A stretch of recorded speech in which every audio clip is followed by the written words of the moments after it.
ang mga kwento ng pag-ibig, kwento ng buhay at kwento ng pag-asa dito sa Barangay Love Stories. Love Stories.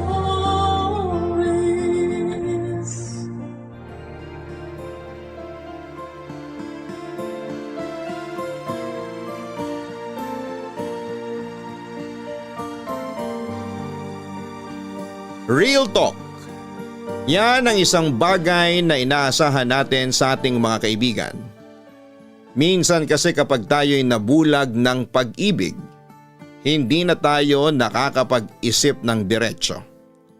Kaya may mga kaibigan tayo na nagbibigay opinyon at pananaw para magising tayo sa mga bagay-bagay na hindi natin nakikita. Pero paano kung ang kaibigang ito ay bulag din sa pag-ibig na katulad mo? Tungkol dyan ang kwento ng ating sender ngayong araw na si Kit na sabay-sabay nating matutunghayan. Dito lamang sa mga kwento ng pag-ibig, buhay at pag-asa sa nangungunang Barangay Love Stories. Dear Papa Dudut, Backseat Driver. Kamakailan ko lang nalaman ang tungkol sa salitang yan kung saan ang literal na ibig sabihin nito ay isang pasaherong nangingialam sa paraan ng pagdadrive ng driver. Pwede ring itawag ang salitang yan sa mga taong mahilig magbigay ng opinyon tungkol sa buhay ng ibang tao, kahit na hindi naman nila ito hinihingi. Minsan na rin akong naging backseat driver, Papa Dudut. Pilit kong minaniobra ang isang relasyong hindi naman sa akin. Pero bago ko ikwento ang lahat ay hayaan niyo po muna akong magpakilala. Tawagin niyo na lamang po ako sa pangalang Kit, 29 years old at nagtatrabaho bilang customer service representative. Mahigit 4 na taon din akong napasama sa isang complicated circle of friends. Pandemic days noong napasok ako sa isang online community room dahil sa boredom. Nauso ang mga ganong online room noong pandemic para makapag-socialize pa rin ng mga tao kahit bawal silang lumabas. Isa itong grupo na binubuo ng mga iba't ibang tao mula sa bansa na tumatambay sa room na yon kapag walang magawa. May ilang estudyante, mga OFW at mga katulad ko na nagtatrabaho sa panggabi. Nung unang pasok ko sa room na yon ay naging accommodating naman ang mga tao. Friendly silang lahat, pero sa lahat ng members doon na inabutan ko ay sa isang tao ako unang nagkaroon ng interes. Itago na lang natin siya sa pangalang Jana. Hindi rin kasi may iwasang hindi mo siya mapansin dahil karamihan sa mga tao doon ay lagi siyang kinakausap. Para bang sa kanya nakasentro ang online room na yon. At alam ko ang dahilan kung bakit, dahil maganda siya, Papa Dudut. Wala naman talaga akong plano magstay sa online room na yon. Sumilip lang ako noong nakita ko ang post nila sa Facebook. Pero dahil kay Jana ay napatagal ang stay ko doon. Hindi ako nakikipag-usap sa mga miyembro. Nakikinig lang ako. Ginawa ko silang background music habang nagtatrabaho ako. Hanggang sa isang gabi, pagsapit ng 2:00 ng madaling araw, kung kailan wala nang masyadong tao sa room, ay nagkaroon kami ng chance na magkausap ni Jana.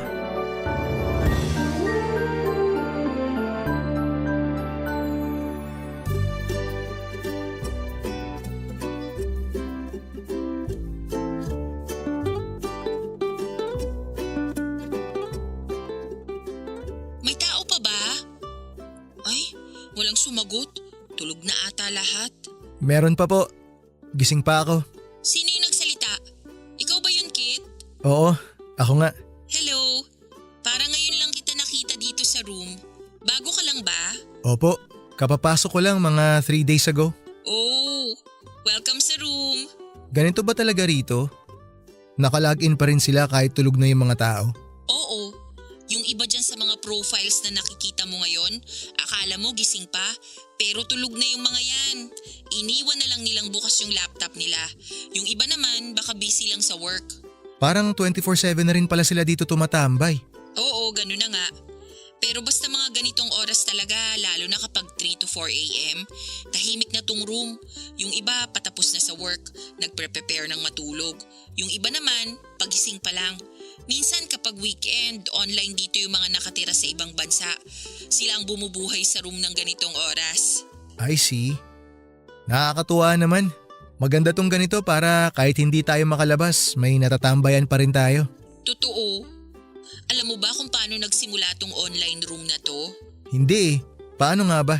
Magkakaibigan yung nagpasimula nito. Parang gumawa lang sila ng room para magtsikahan. Then naisip nila, what if mag-invite sila ng ibang tao? Ayun, nag-post sila sa Facebook tapos dumami na yung members. Ah, yun yung nakita kong link sa FB kaya rin ako napadpad dito. Oo, ganun na nga. Sa Facebook ko lang din nalaman tong room na to eh. Gaano ka nakatagal dito? Bago-bago lang din ako, 2 weeks pa lang. Ganun ba? Akala ko isa ka sa mga owner ng room eh. Hindi pala. Bakit mo naman inisip na room owner din ako? Ang active mo kasing makipag-usap sa mga bagong pasok na member. Mahilig lang talaga akong makipagkilala. Ikaw yung hindi ko pa nakilala. 3 days ka na palang pumapasok dito eh. Hindi siguro tayo nagpapang-abot. Sa gabi rin ako pumapasok pero hindi ako nagsasalita. Nakikinig lang ako sa mga usapan nyo. Bakit naman nakikinig lang? Nahihiya ako eh. Huwag kang mahiya. Lahat naman tayo rito hindi magkakakilala eh. Kapag nakipag-interact ka sa mga tao, malay mo, makahanap ka ng bagong kaibigan. Open mo nga cam mo para makita ko itsura mo. Ayoko, nahihiya ako. Sige na. Wait, open ko cam ko. Ayan. Ikaw naman. Huwag kang mag-alala. Tulog na mga kasama natin dito sa room. Tayo na lang yung nandito. Okay, sige.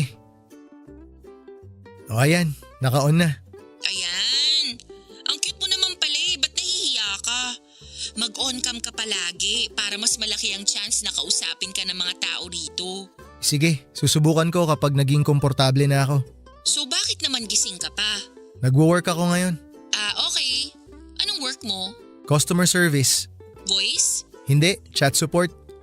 Ikaw naman, ba't gising ka pa ng ganitong oras? Magre-review ako. May online exam kami mamaya eh. Ah, student ka pa pala? Ilang taon ka na ba? 22. Bakit? Mukha na ba akong matanda? Hindi naman. Nagulat lang ako kasi ang mature mo magsalita. Anong kinukuha mo? Industrial engineering. So magaling ka sa math. Sakto lang naman. Bakit naman industrial engineering? Mas flexible kasi siya. Mas maraming career options.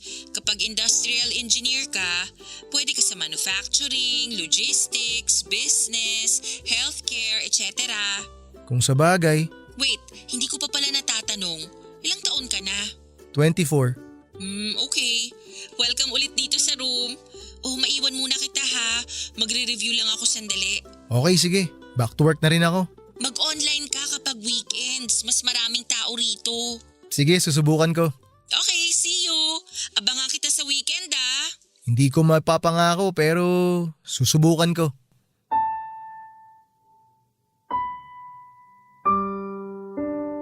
Pagkatapos kong makausap si Jana ay naglakas loob akong i-add siya sa social media niya.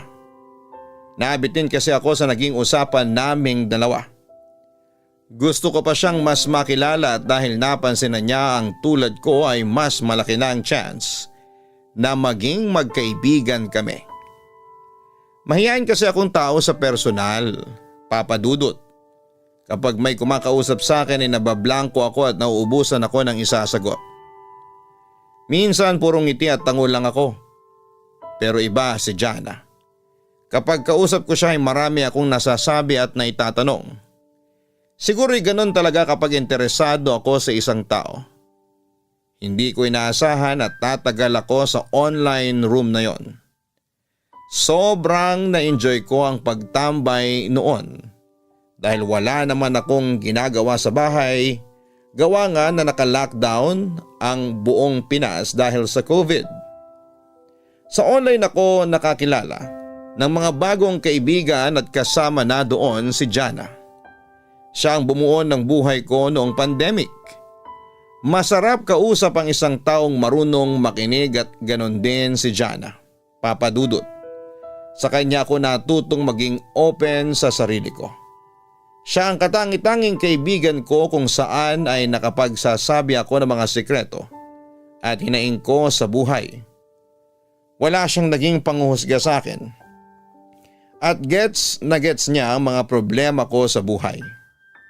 Mabilis kaming nag-click ni Jana hanggang sa hindi ko na namalayan na ang attraction ko sa kanya ay mas lumalim pa. Nagsimula akong magbigay sa kanya ng mga pahiwatig tungkol sa pagkagusto ko sa kanya. Minsan, may messages ako sa kanya na may halong landi. Pabiruman pero galing yon sa mismong nararamdaman ko para sa kanya. Kaso nga lang ay hindi ko mabasa kung sinasakyan lang ba niya ako o wala lang talaga siyang gusto sa akin dahil laging play safe ang mga reply nito. Noong hindi ko natiis ang sarili ko ay umamin ako kay Jana na may gusto ako sa kanya, Papa Dudut.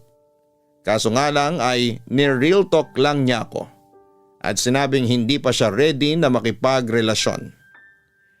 Ang ginawa ko na lang ay nanatili akong kaibigan ni Jana hanggang sa maging ready na siyang tumanggap ng manliligaw. Isang taon nang lumipas, kami na ni Jana ang dalawa sa mga pinagkakatiwalaan sa online room na kinabibilangan namin. Marami nang dumaang miyembro nito at patuloy pa rin itong nagkakaroon ng mga bago. Hanggang sa isang gabi, isang bagong pasok ang dumating sa room namin na hindi ko akalaing magiging karibal ko pala sa puso ni Jana.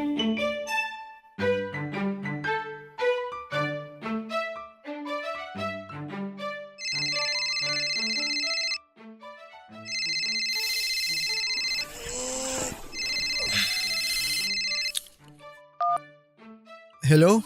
Kit, gising ka na ba? Natutulog pa ako. Ano oras na ba? 2:00 na ng hapon, bumangon ka na dyan, uy. Inaantok pa ako eh. 7 ako natapos sa work kaninang umaga. Ano ba yan? May gusto pa naman sana akong ichika sa'yo. Ano naman yun? Pasok ka sa room, dali. Bakit? Anong meron? Dami mo nang na-miss. Ilang araw ka nang di pumapasok dun eh. Busy kasi talaga eh. Natambakan ako ng trabaho ngayon. Pasok na lang ako kapag di na ako busy. Bahala ka. Dami pa namang new members ngayon sa room natin. Talaga? Oo. Nag-post kasi ulit sila ng link sa Facebook. Ayun, nadoble yung tao. Kagabi nga umabot ng mahigit 100 yung tao sa room eh. Mabuti naman kung ganun pero wala talaga ako sa mood ngayon eh. Wala ako sa mood makipag-interact pa sa maraming tao. Okay, wag na lang. Sige na, matulog ka na dyan. Teka, ano pala yung sasabihin mo? Wag na, baka maabala pa kita. Gising na ako, hindi na ako makakabalik sa pagtulog nito. Interesado ako sa gusto mong sabihin. Ano ba yun? Ganito kasi, di ba nga maraming pumasok na bagong member kagabi? O tapos? May isa akong nakausap na guy. Inabot kami ng buong magdamag na nagkukwentuhan. Ano naman pinag-usapan nyo at umabot kayo ng magdamag? Hindi na importante yun. Ang dapat tinatanong mo kung bakit tumagal yung kwentuhan naming dalawa. O bakit nga ba? Kasi ang cute niya. La, okay naman ito makariyak. Daig mo pa high school ah. Sorry naman, kinikilig lang. Gaano ba to kagwapo? At parang ready ka nang isugal yung buong buhay mo para sa lalaking yun. Parang dati sabi mo di ka pa ready sa relationship, di ba? Mas OA ka pa pala sa akin eh. Relationship agad? Hindi ba pwedeng nakukyutan lang ako sa kanya? Ano ba itsura niya? Hindi naman ako sa itsura na attract kundi sa personality niya.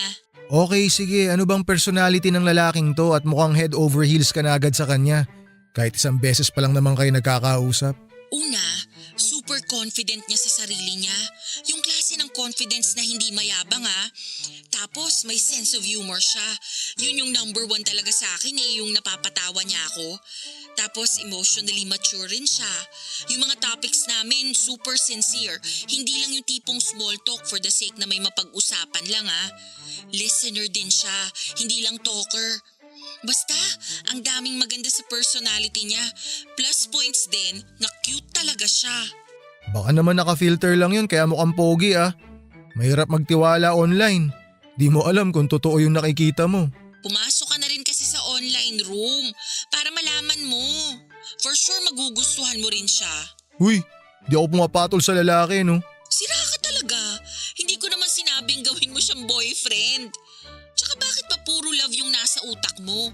Friendship ang pinag-uusapan dito. Friendship ba? Sa pananalita mo kasi parang pakakasalan mo na yung tao Ano bang pangalan niya? Benj. Sa Canada siya nakatira pero tubong Leyte siya. Bisaya? Oo, ang dami talagang pogi na Bisaya no? Kaya gusto ko mamasyal dun pagkatapos ng pandemic Naghahanap ka pa ng pogi, pogi naman tong kausap mo ngayon. Ay tigilan mo ko kita. Matulog ka na lang ulit dyan kung ano-ano nang sinasabi mo. Lo, di ba ako pogi? Oo na, pogi ka naman. O sige na, matulog ka na ulit. Tinawagan lang kita para sabihin yung tungkol kay Benj. Para lang namang napilitan to. Sige, papasok ako sa susunod para makilala ko yung bench na sinasabi mo. Okay, sige. Kita-kits. Pasok ka na lang anytime kapag may free time ka na. Sige. Bye-bye! Bye.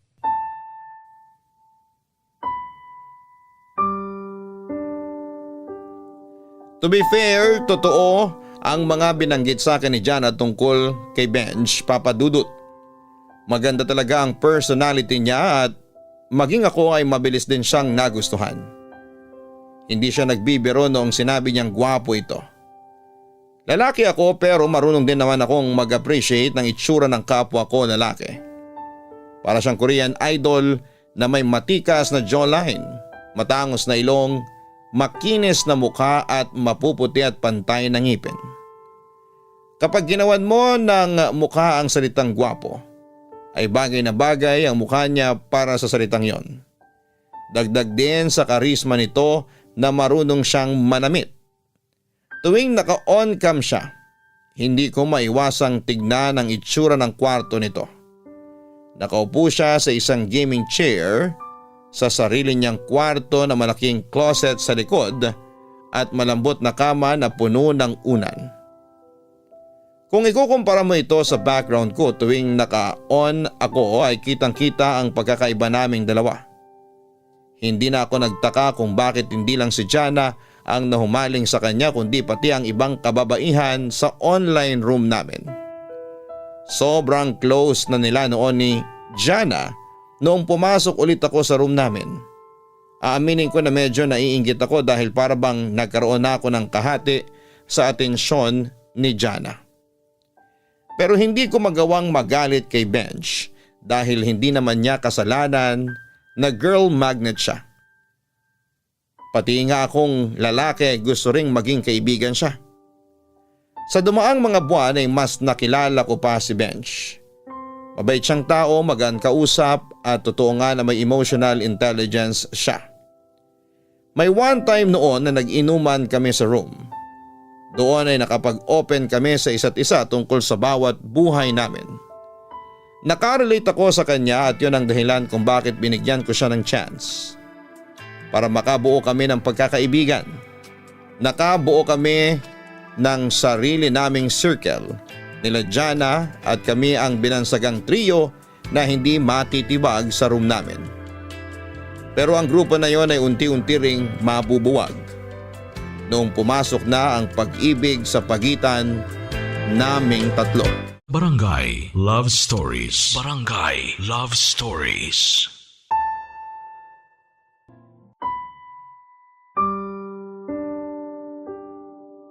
Kahit na ilang beses na akong binasted ni Jana noon ay hindi pa rin tumigil ang puso ko sa pagmamahal sa kanya. Okay na sa akin na close kami sa isa't isa kahit na wala siyang nararamdaman para sa akin. Ang mahalaga ay napanatili namin ang pagkakaibigan namin. Pero mas lumalim pa ang pagtingin ko sa kanya noong pumasok sa buhay namin si Benj. Para bang nagkaroon ako ng karibal, kaya naman mas nag-alab ang kagustuhan kong mapaibig si Jana. Ang problema, Papa Dudut, mukhang mas pabor yata ang kapalaran kay Benj. Kung pagkukumparahin kaming dalawa ay wala akong laban sa kanya.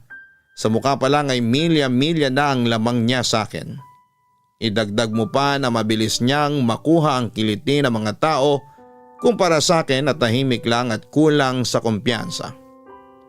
Mas matagal na akong member, Papa Dudut, ng online room namin, pero kakaunti lang ang mga naging kaibigan ko doon. Pero si Benj ay baguhan pa lamang, pero kaibigan na niyang lahat ng nandoon. Para bang mabilis akong napag-iwanan. Naging center of attraction agad si Benj, Papa Dudut, dahil sa taglay niyang karisma. Hindi ko inaasahan na kahit may nararamdaman akong lihim na inggit kay Benj ay itinuring ko siyang kaibigan. Dahil kay Jana ay mas napalapit ako kay Benj.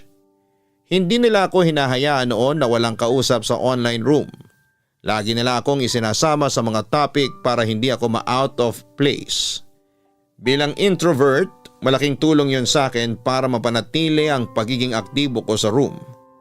Kapag kasi masyadong maraming taong nag-uusap ay para akong bulan na nawawala na at nakikinig na lamang sa background dahil wala akong lakas ng loob na sumali sa mga usapan. Buwan ang lumipas, naging matibay ang pagkakaibigan namin nila Benj at Jana. May punto na nga noon na gumawa pa kami ng sarili naming online room para lang sa aming tatlo para makapag-usap kami ng mas seryosong topic. Sina Jana at Benj ang itinuring kong kaibigan noong pandemic hanggang sa ang dynamics naming tatlo ay nagbago. Nung isang bagay ang ipinagtapat sa akin ni Benj, Papa Dudut.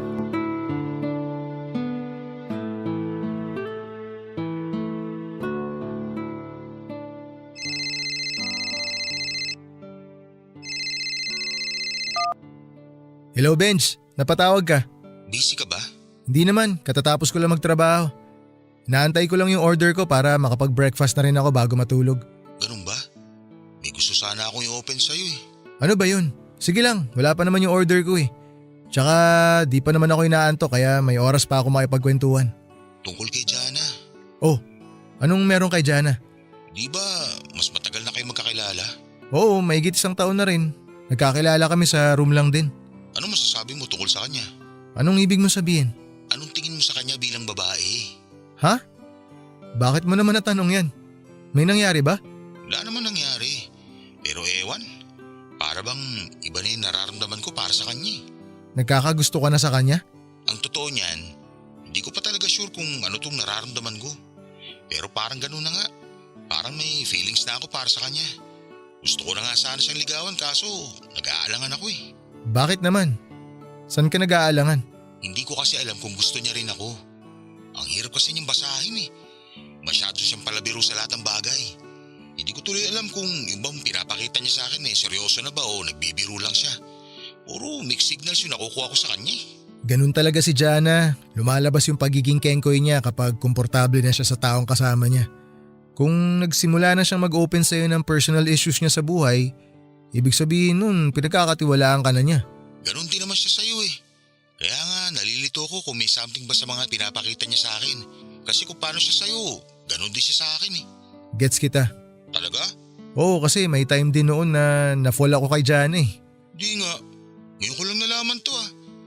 Hindi nababanggit sa akin ni Jana na may something pala kayo noon? Hindi naman kami nagka-something. Ako lang yung nagkaroon ng feelings para sa kanya. Sinabi ko sa kanya yung nararamdaman ko kaso ayun, hindi niya ako gusto. Sinabi niya talaga yun? Na hindi ka niya gusto? Hindi niya sinabi pero alam ko na yun yung gusto niyang ipahiwatig eh. Sabi kasi niya sa akin na di pa raw siya ready makipagrelasyon. Eh anong ginawa mo? Wala, kinalimutan na lang namin yung nangyari. Wala namang awkwardness sa pagitan namin pagkatapos nung pag-amin ko. Kita mo nga, mas naging close pa kami. Hindi ko alam na may nakaraan pala kayong dalawa. Kung hindi ko pa sinabi, hindi ko pa malalaman. Umabalik tayo sa'yo. Ano namang nagustuhan mo kay Jana? Marami tol. Pero sa lahat ng nagustuhan ko sa kanya, siguro yung pagiging totoo niya yung tumatak sa akin. Hindi siya pretentious eh. Hindi siya takot magsabi ng totoo kahit na minsan masakit na. Wala siyang pakisasasabihin ng iba as long as hindi siya nakakasira ng tao. Napakatotoo niyang tao at yun ang gusto ko sa isang babae. Totoo yan, kapag nagsalita si Jana walang halong filter. Kahit minsan nakakainis pero alam mong totoo yung sinasabi niya eh. Tapos yung mga simpleng bagay. Kung paano siya ngumiti, kung paano siya matawa kahit sa pinakamababaw na joke. Nakakakilig tol. Makausap ko lang siya, buo na yung araw ko. Yan din yung mga nararamdaman ko sa kanya noon kaya ako nagkagusto sa kanya. Napaka-effortless niya kasi maging charming. Pero ngayon ba, ganun pa rin yung tingin mo sa kanya? May nararamdaman ka pa rin ba para kay Jana? Wala na, matagal na yun kaya kung gusto mong manligaw sa kanya, sige subukan mo. Sigurado ka ba? Oo naman, basta nandito lang ako kung ano man mangyari sa inyo. Huwag kang mag-alala, suportado ko kayo. Salamat tol. Ay teka sandali, nandito na yung order ko, kunin ko lang muna. Sige, magpapaalam na rin ako. Salamat sa payo ha. Okay, walang anuman.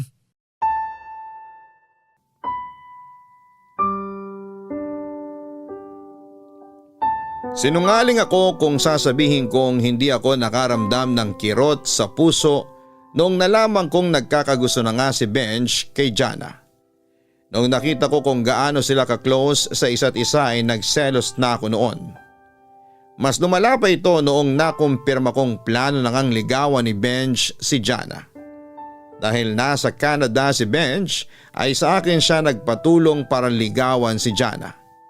Ako ang tumayong proxy niya.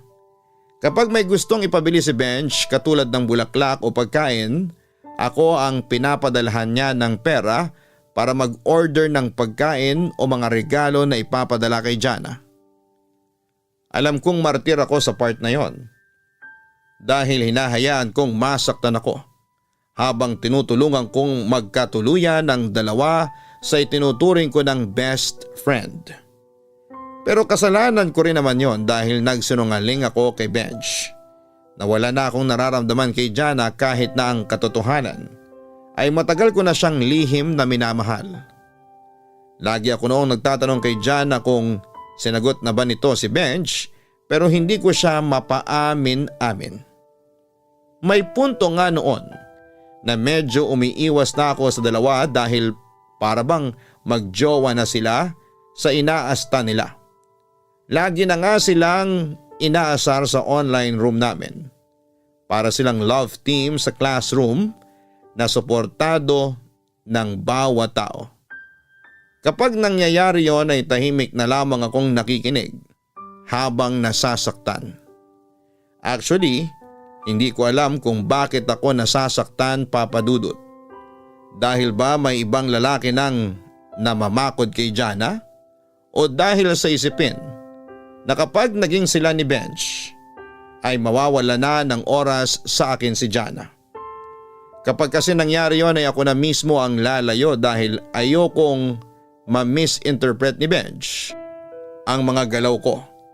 Lalo na't alam niya na dati akong nagkagusto kay Jana.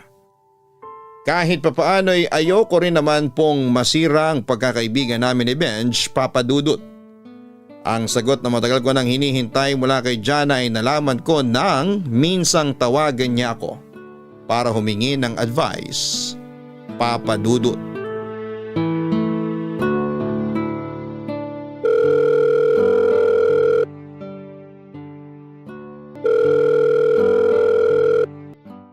O Jana, napatawag ka. Kanina pa kita hinihintay na pumasok sa room. Di ka nagre-reply kaya tinawagan na kita. Sorry, busy ako sa work eh. Sa weekend pa ako makakapasok sa room. Bakit? May gusto sana akong itanong sa'yo eh. Tungkol saan? Tungkol kay Benj. Bakit? Ano meron kay Benj? Aware ka naman na nanliligaw siya sa akin, di ba? Oo naman. Ako nga tagabili ng mga pagkain mo na galing sa kanya eh. So ganito kasi, oh my gosh, hindi ko alam, naguguluhan ako. Naguguluhan saan? Eh parang nafo-fall na rin ako kay Benj eh. Sasagutin mo na ba siya? Hindi ko alam. Di pa ako sure eh. Di ba matagal ka na rin namang may crush sa kanya? Bakit naman nagdadalawang isip ka pa ngayon? Iba naman kasi yung crush sa gusto. Oo, nakukitan ako sa kanya noon. Pero paghanga lang yun sa physical looks at personality niya. Pero ngayon, iba na yung nararamdaman ko eh. Parang bet ko na talaga siya. Bet na maging jowa. Oo, Pero anong pumipigil sa'yo? ayun na nga. Natatakot ako eh. Hindi ko alam kung kakayanin ko bang makipag-LDR ngayon. Bakit ka naman natatakot? Sa Canada siya nakatira. 8,000 miles away yun mula sa Pilipinas. Ano naman ngayon? Siyempre, iba pa rin yung araw-araw mong nakakasama yung boyfriend mo. Kapag LDR kasi, parang ang hirap seryosohin. Parang naglalaro lang kayo. Nasa inyo naman yun eh. Tsaka kahit pa nandito sa Pinas si Benj, hindi pa rin naman kayo pwede magkita. Lockdown eh. LDR pa rin kayo kung tutuusin. Hindi rin naman siguro forever tong lockdown eh. Mas maganda pa rin yung malapit. At least mas safe at may peace of mind. So ano bang ibig sabihin yan? Hindi mo sasagutin si Benj? Yun nga ang rason kung bakit kita tinawagan. Gusto ko malaman kung anong nasa isip mo. Sa akin ka pa talaga nagtanong. Ano ako, love guru? Hindi, gusto ko lang malaman opinion mo. Gusto mo ba talaga maging boyfriend si Benj? Oo. Oh, sakit naman nun. Sana all gusto maging boyfriend. Hala, seryoso nga. Chill ka lang. Nagbibiro lang naman yung tao. Kung gusto mo naman pala siya maging boyfriend, sagutin mo na. Kung ganun lang sana kadali yun, edi matagal ko na siyang sinagot. Yun lang ba talaga yung kinakatakot mo? Yung distansya niyong dalawa?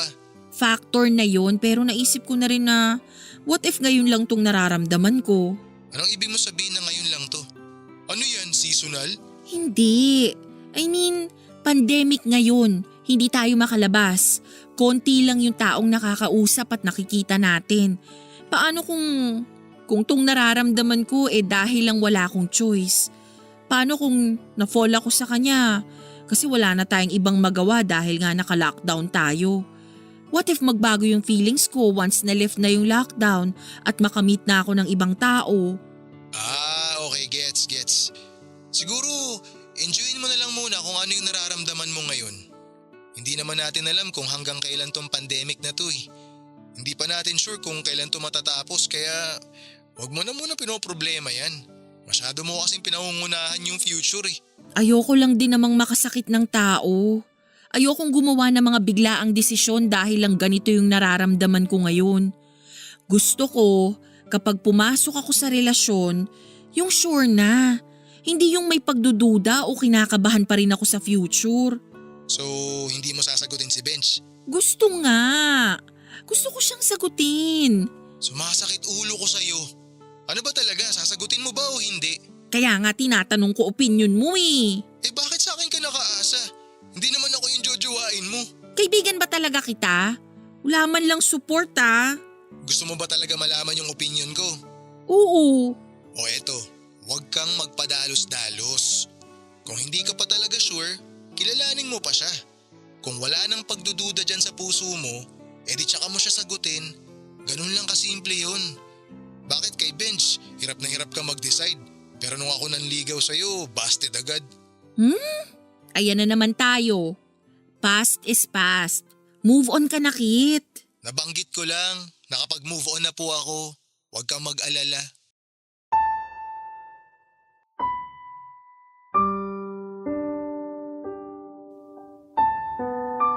Ilang araw ang lumipas na balitaan ko na lamang na sinagot na pala ni Jana si Benj. Medyo nakaramdam ako ng tampo doon, Papa Dudut. Dahil ni isa sa dalawa ay wala man lang nagsabi sa akin na sila na pala, ganong sa akin sila humingi ng advice tungkol sa relasyon nilang dalawa. Nalaman ko na lamang ang balita noong pumasok ako sa online room. Noong hanapin ko ang dalawa, sinabi sa akin ng mga kasama namin na naka-breakout room daw sila dahil may date silang dalawa. Sobrang inggit na inggit ako noon dahil mabuti pa si Benj ay pinagbigyan ni Jana na maging boyfriend. Siguro'y ganon talaga kapag may itsura. Pabor sa kanya ang tadhana pagdating sa pag-ibig.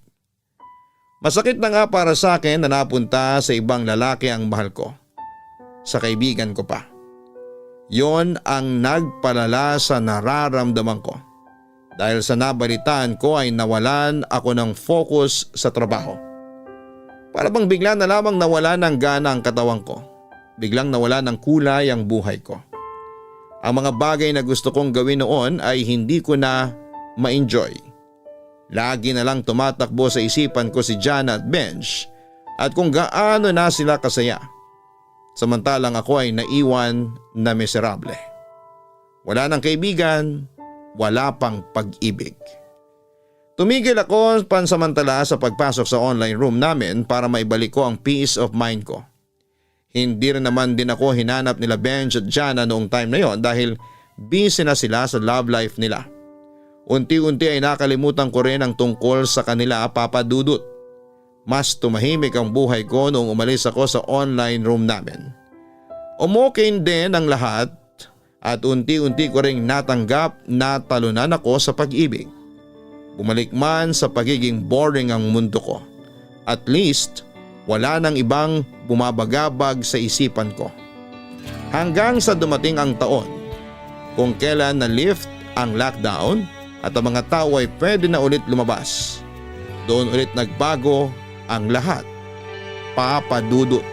Barangay Love Stories. Barangay Love Stories.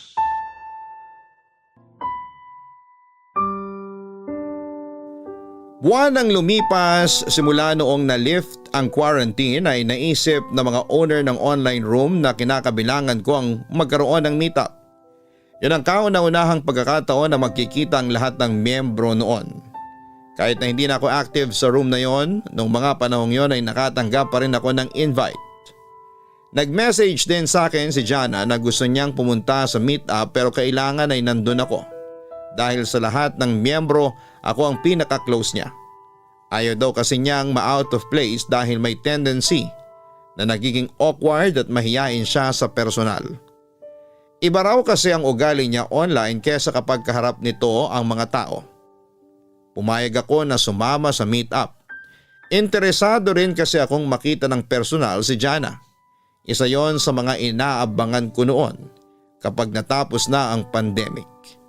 At dahil si Jana mismo ang nag-invite sa akin, ay wala naman sigurong issue yon para kay Benj.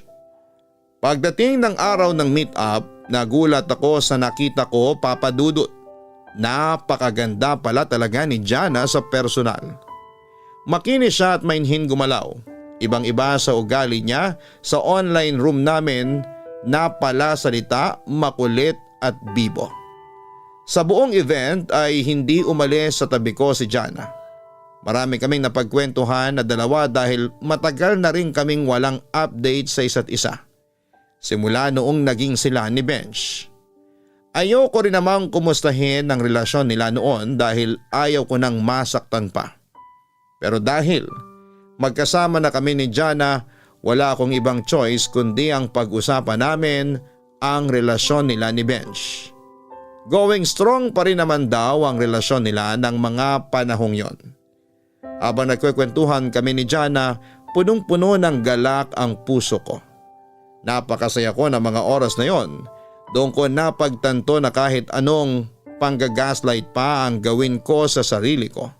Kahit sabihin kong naka-move on na ako kay Jana, ang totoo ay hindi pa talaga nawawala ang feelings ko para sa kanya.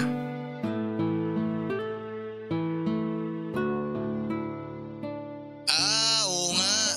Mas maaga palang na-lift yung quarantine na Benj sa Canada kumpara sa atin. Oo, matagal ng on-site ang trabaho nun. Kaya nga nalilimitahan na yung pag-uusap namin kasi sobrang busy na niya. Pero okay pa rin naman kayo kahit ganon? Oo, kahit papano gumagawa pa rin naman siya ng paraan para magkaroon kami ng communication. Ako naman anytime pwede ako maglaan ng time sa kanya kasi nga naka-quarantine pa rin naman tayo that time. Paano ngayon yan? Babalik na tayo sa dati. Magagawan mo rin bang magbigay ng time para kay Benj? Lalo na ngayon, umaga mo, gabi niya. Ang hirap nun. Kakayanin naman siguro. Ngayon siguro kaya pa kasi wala ka pang trabaho. Paano kung nagkaroon ka na ng trabaho? Mahirap yun. Ayun nga eh. Alam mo, napapaisip din ako eh. Napapaisip na ano? Wala, never mind. Never mind ka pa. Sabihin mo na. Sinimulan mo na nga eh. Ituloy mo na. Kasi ganito, simula nang nag-work na on-site si Benj, napansin ko na agad yung slight na pagbabago sa kanya. Katulad nga nung, ayun, yung pagiging busy niya masyado.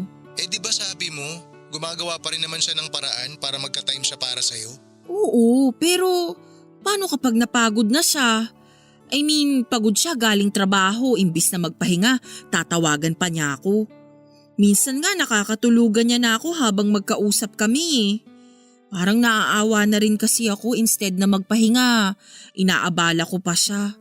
Never magiging abala yung pakikipag-usap sa girlfriend. Kung tutusin, ikaw dapat yung pahinga niya eh. Madaling sabihin yan kasi ako pasimula pa lang yung araw ko. Samantalang siya patapos na. Ako full of energy pa, siya pagod na. Nakaka-guilty kaya yun. Eh bakit hindi kaya kayo magpalit? Ikaw naman yung tumawag sa kanya sa gabi para may energy siya kapag kinausap mo siya kasi nga umaga dun sa kanila. Sinubukan ko yan. Kaso sobrang busy talaga niya sa umaga. Sa gabi na nga lang talaga niya ako nakakausap. Minsan nga gumigising pa ako ng maaga para lang matawagan ko siya.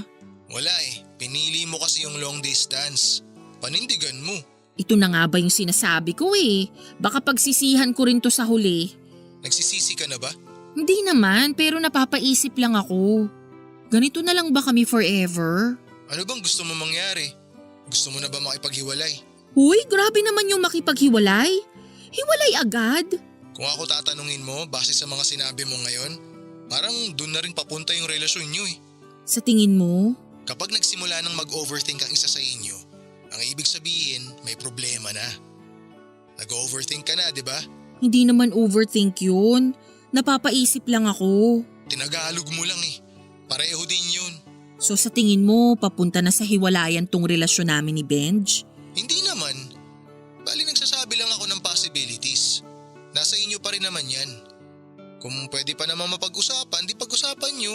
Bago pa lumaki yung problemang yan. Baka kasi kapag inopen up ko sa kanya, ma-misinterpret niya yung gusto kong sabihin. Kapag ganun yung ginawa niya, ibig lang sabihin nun, hindi ka niya talaga gets. My gosh, ano ba tong pinasok ko? Sabi na kasing hindi ako bagay sa mga ganitong LDR eh. Masyado akong overthinker para dyan. Baka naman kaya lang siya available sa gabi kasi may iba na pala siyang kasama sa umaga.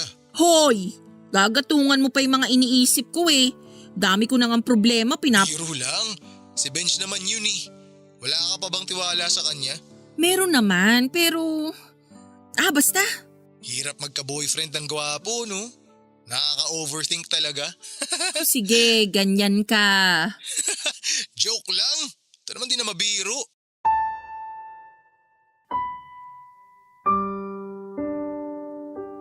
Papadudot doon na po nagsimula yung pagiging backseat driver ko. Hindi ko naman sinasadya noon na nakapagbigay ako ng mga opinyon na hindi ko alam ay nakakasira na pala sa relasyon nila Jana at Benj. Yung mga bagay na nabanggit ko ay siyang pinagmula ng malalang pag-overthink ni Jana. Kung tutusin, may punto naman talaga yung mga sinabi ko. Gumwapong tao si Benj at hindi malayong maraming magkagusto sa kanya sa Canada.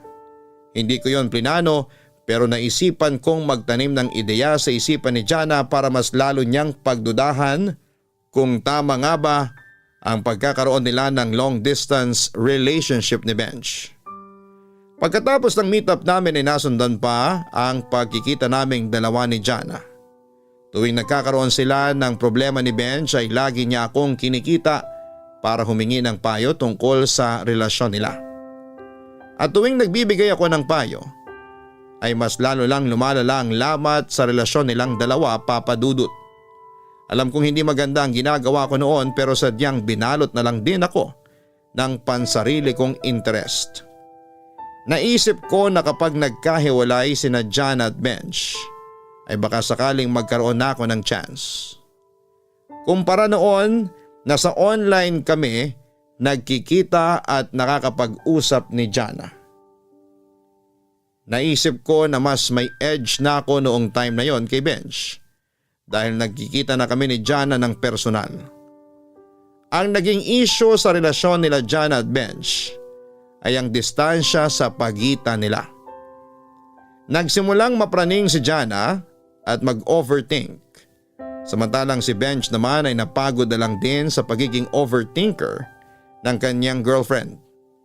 May time nga noon na nagtampo si Jana matapos siyang masagot ni Benj dahil na rin sa pagod at stress sa trabaho.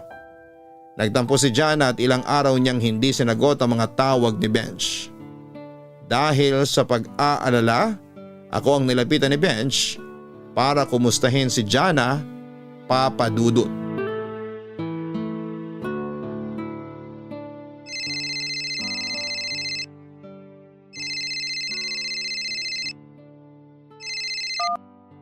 Hello, Benj. Mabuti naman, gising ka pa. Kakauwi ko lang galing trabaho. Ikaw dapat yung tinatanong ko niyan, bakit gising ka pa? Anong oras na ba dyan? Alas 9 pa lang ng gabi dito. Hindi ako mapakali. O bakit di ka mapakali? Ano nangyari? Hindi ako pinapansin ni Jana. Hindi niya sinasagot yung mga tawag ko sa kanya. Nag-away ba kayo? Hindi ko na napigilan yung sarili ko last time. Medyo nataasan ko siya ng boses. Kaya siguro nagtatampo pa rin hanggang ngayon. Ano bang pinagawayan niyo? Ewan ko ba kung anong meron kay Jana ngayon? Parang may gusto siyang palabasin eh. Lagi niya ako pinag-iisipan na may ginagawa akong masama dito sa Canada. Meron nga ba? Wala. Buong araw akong pagod sa trabaho.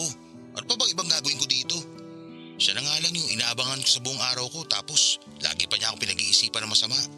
Wala naman akong ginagawang mali para mag-isip siya ng ganun. Siguro intindihin mo na lang siya. Siyempre, first time niya lang pumasok sa long distance relationship. Hindi talaga may iwasan sa mga babae yung mag-isip ng mga bagay na ganun eh. Lalo na sa panahon ngayon, usong-uso na yung cheating. Tol, maniwala ka sa akin. Hindi ko magagawang lokohin si Jana.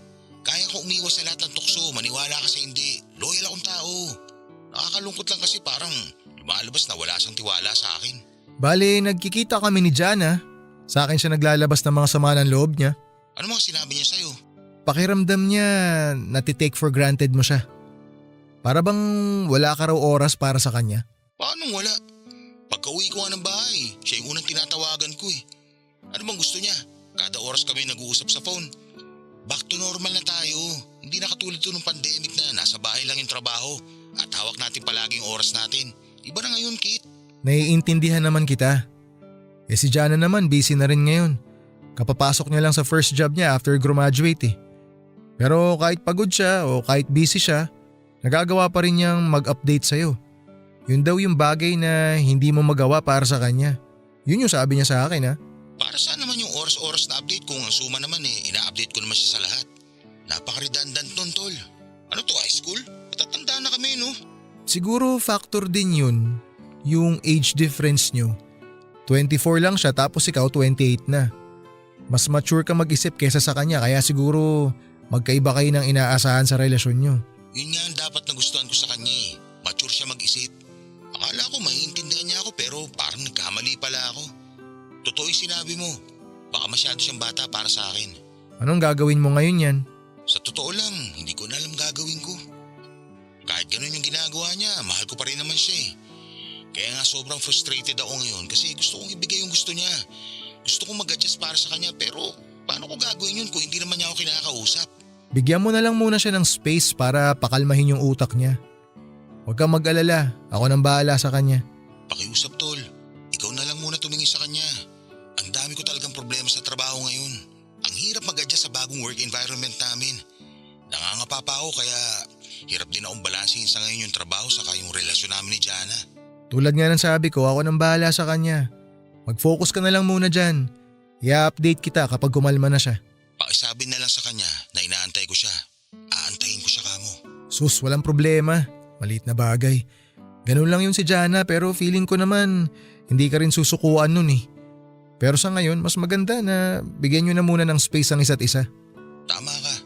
Baka yun nga talagang kailangan namin sa ngayon. O siya, huwag ka na masyado mag-alala dyan. Salamat, Tol ah. Wala yun. Para saan pat naging kaibigan ko kayo kung hindi ko kayo tutulungan sa relasyon nyo. 'Di ba?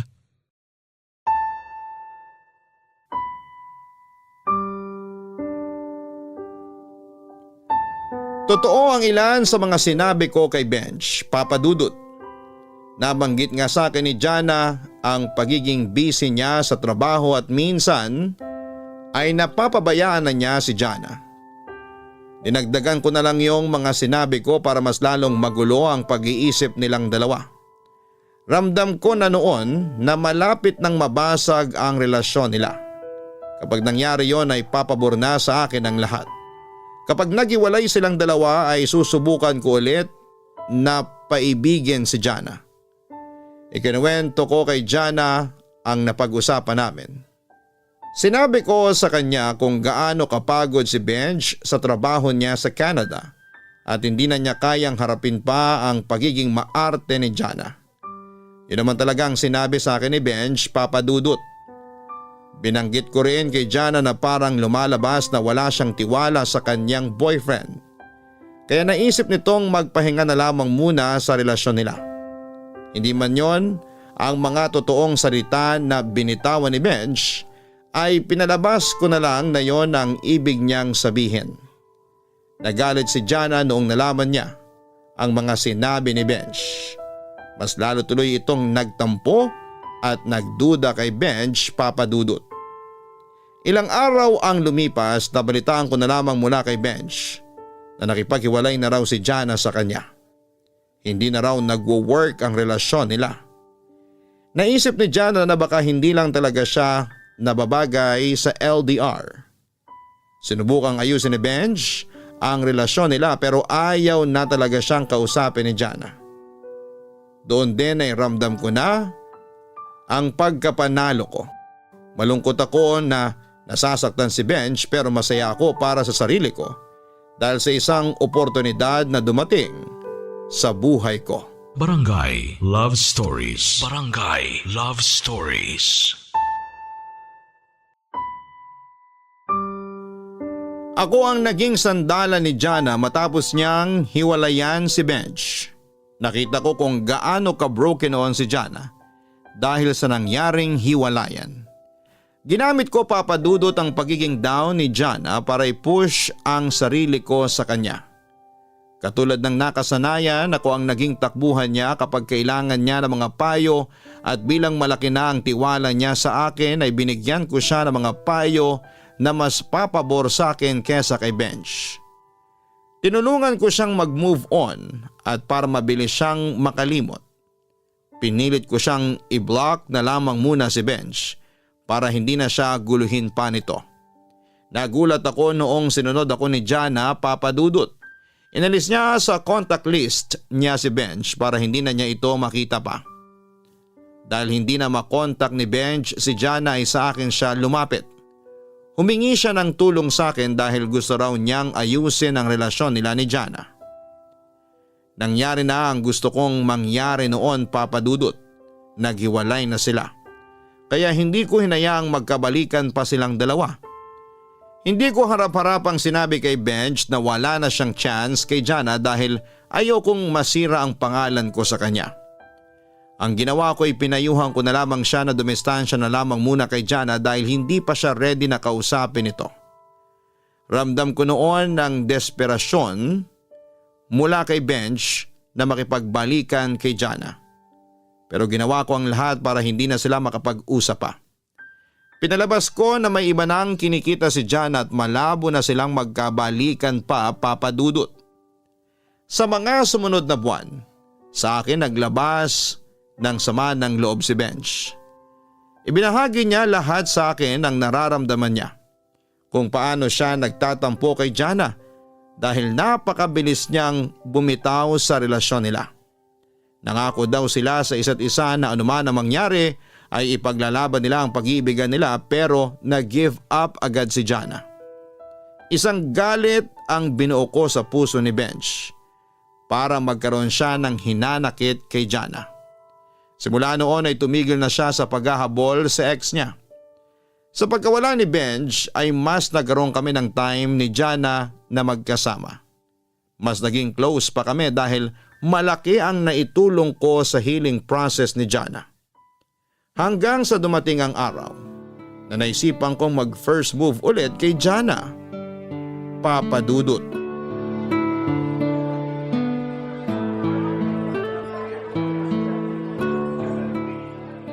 Hindi ka na rin ba pumapasok sa online room natin? Hindi na. Wala na akong time magpuyat ngayon eh. Sobrang busy ko na sa trabaho. Ako rin di na ako nakakapasok dun eh. Balita ko nga, hindi na rin masyadong active yung room ngayon. Bumalik na kasi sa dati yung mga tao. Hindi katulad nung pandemic na wala tayong magawa sa buhay. Ngayon, busy-busy na ulit lahat. Pero laking tulong nung room na yun nung pandemic, no? Oo nga. Kahit papano marami akong nakilala dahil sa room. May mga mapapait mang alaala yung moment na yon.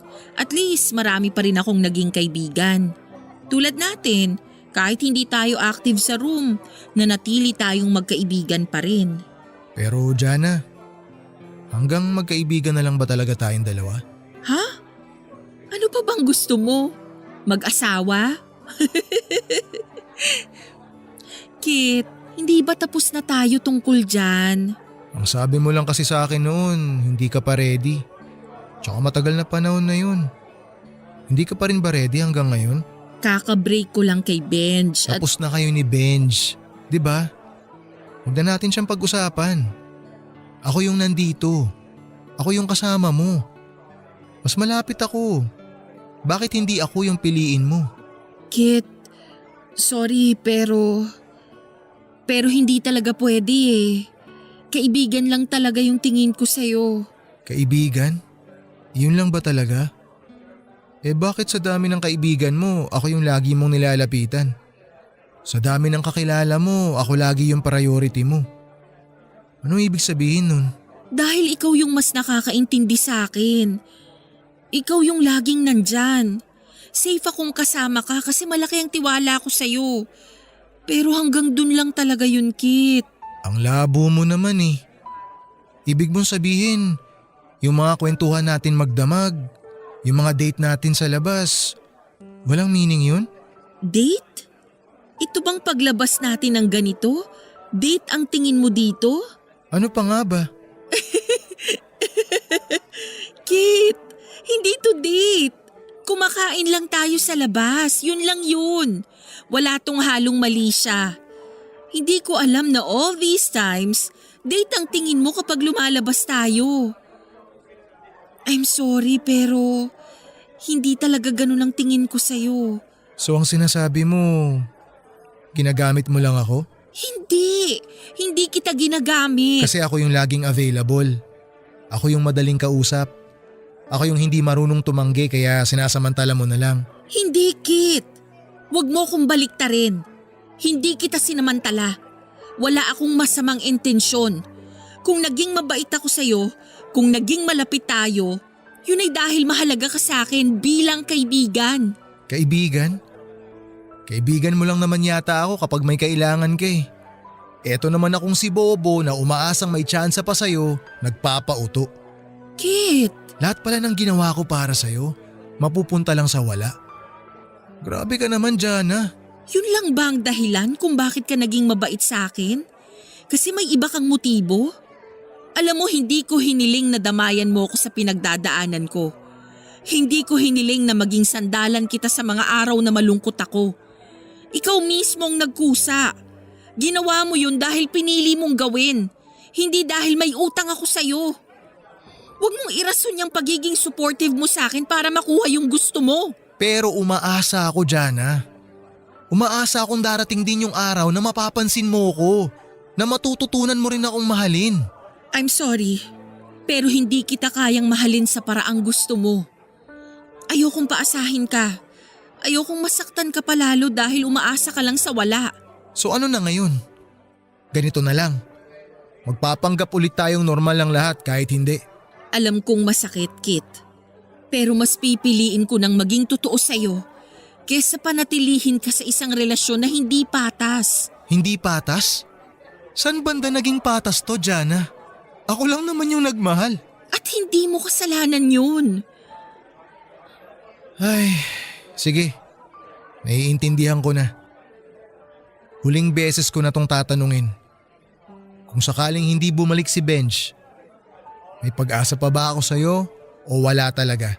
Kit, kahit hindi bumalik si Benj, hindi pa rin ikaw ang pipiliin ko.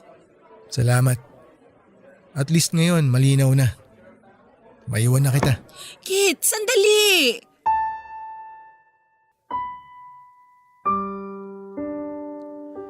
Papadudot sa pangalawang pagkakataon ay binasted ulit ako ni Jana. Akala ko noon kapag mahal mo ang isang tao ay kailangan mo siyang ipaglaban. Yun ang dahilan kung bakit nagawa ko ang mga bagay na yon kay Benj at kay Jana. Ang akala ko kapag ginawan ko ng paraan para mapasakin si Jana ay papaboran din ako ng tadhana. Pero mahirap pa rin talaga kapag hindi ka mahal ng taong mahal mo. Wala na tayong magagawa pa kundi ang tanggapin ang katotohanan. Ilang araw ang lumipas simula nung huli kaming nagkita ni Jana ay parang nahimasmasan din ako. Mas gugustuhin ko na lamang na maging kaibigan lang ang turing sa akin ni Jana kesa iniiwasan niya ako. Ang ginawa ko ay tinawagan ko si Jana para humingi ng tawad sa mga sinabi ko sa kanya. Plenaro ko rin na lahat ng mabubuting ginawa ko para sa kanya ay mula sa puso ko at hindi dahil umaasa akong may kapalit ito. Pinatawad naman ako ni Jana pero humingi siya ng pangako sa akin na hindi na mauulit pa yung nangyari sa pagitan naming dalawa. Pagkatapos noon ay bumalik din kami sa dati. May kaunting awkwardness noong simula pero hindi naglaon ay naibaon din namin sa limot ang mga nangyari. Noong mga time na yon ay ramdam ko na nami-miss na talaga ni Jana si Benj. Alam kong mahal niya pa ito pero dahil sa mga advice ko sa kanya noon nakalimutan na si Benj ay never na ulit silang nagkaroon ng communication. Naisip ko na para makabawi sa kanilang dalawa ay tutulungan ko silang magkabalikan. Sinira ko ang relasyon nila kaya marapat lang na ako din ang mag-ayos nito. Kinausap ko si Benj na nung mga panahong yon ay plano na palang umuwi sa Pinas para magbakasyon. Sakto yon dahil mas maaayos nila ang mga hindi nila pagkakaintindihan kapag nagkita sila ng personal. Tinulungan ko si Benj na magplano para sorpresahin si Jana. At nung makabalik si Benj sa Pinas ay sa akin siya unang nakipagkita, Papa Dudut.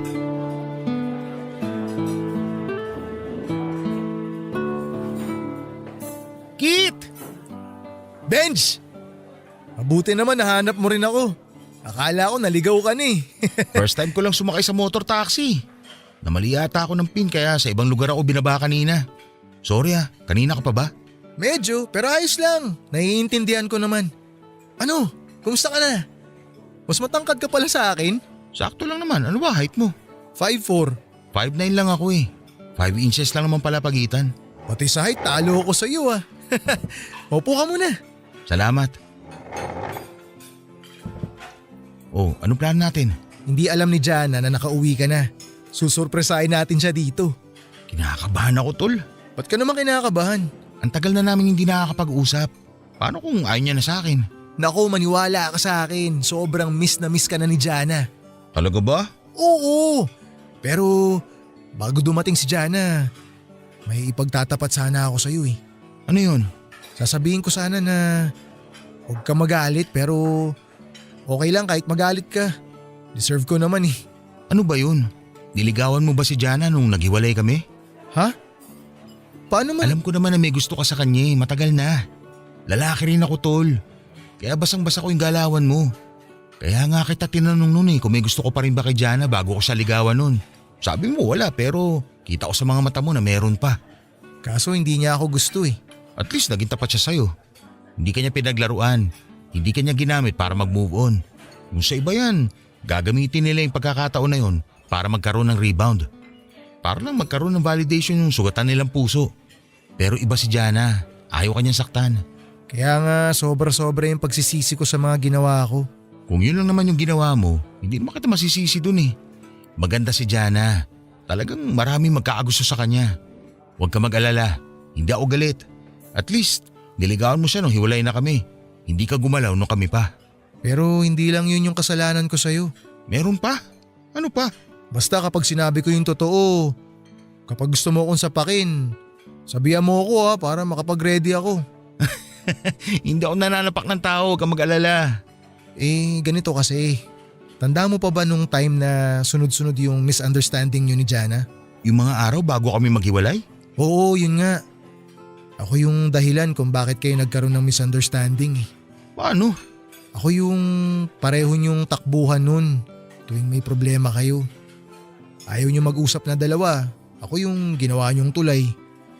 Pero imbis na tulungan ko kayo, medyo mas pinalala ko yung problema niyo hanggang sa nauwi na nga yun sa hiwalayan. Kaya ka binlock ni Johnny kasi yun yung advice ko sa kanya. Kaya rin hindi mo na siya hinabol kasi… Ang sabi mo sa akin may iba na siya. Oo, sorry talaga. Ano, sasapakin mo na ba ako? Mamaya na kapag nalaman ko na kung ano magiging reaksyon ni Jana kapag nakita niya ako. Kapag wala na talaga kaming chance, yun, baka masapa kita. Tutulungan ko kayo magkabalikan, promise. Sisiguraduhin kong uuwi kayong dalawa na masaya ngayong gabi. Babawi ako. Dapat lang. Ikaw naman pala dahilan ng lahat eh. Sorry talaga. Pero na-appreciate ko na sinabi mo sa akin yung totoo. Ay, teka, nag-text si Jana, malapit na raw siya. Maganda ka na dyan. Susunduin ko lang siya, ha? Dala mo na ba yung ibibigay mong regalo? Oo, nandito na. Antayin mo kami dito ha. Sasalubungin ko lang siya. Teka, saglit. Ano, kamusta ako? Maayos ba akong tignan? Oo, masyado ka ng pogi. Huwag ka nang mag-alala.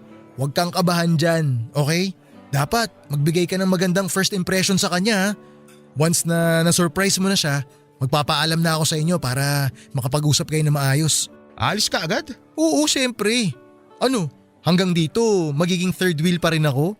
Basta balitaan mo na lang ako kung kumusta yung naging pag-uusap nyo. Ha? Sige. Salamat sa tulong mo, tol ha.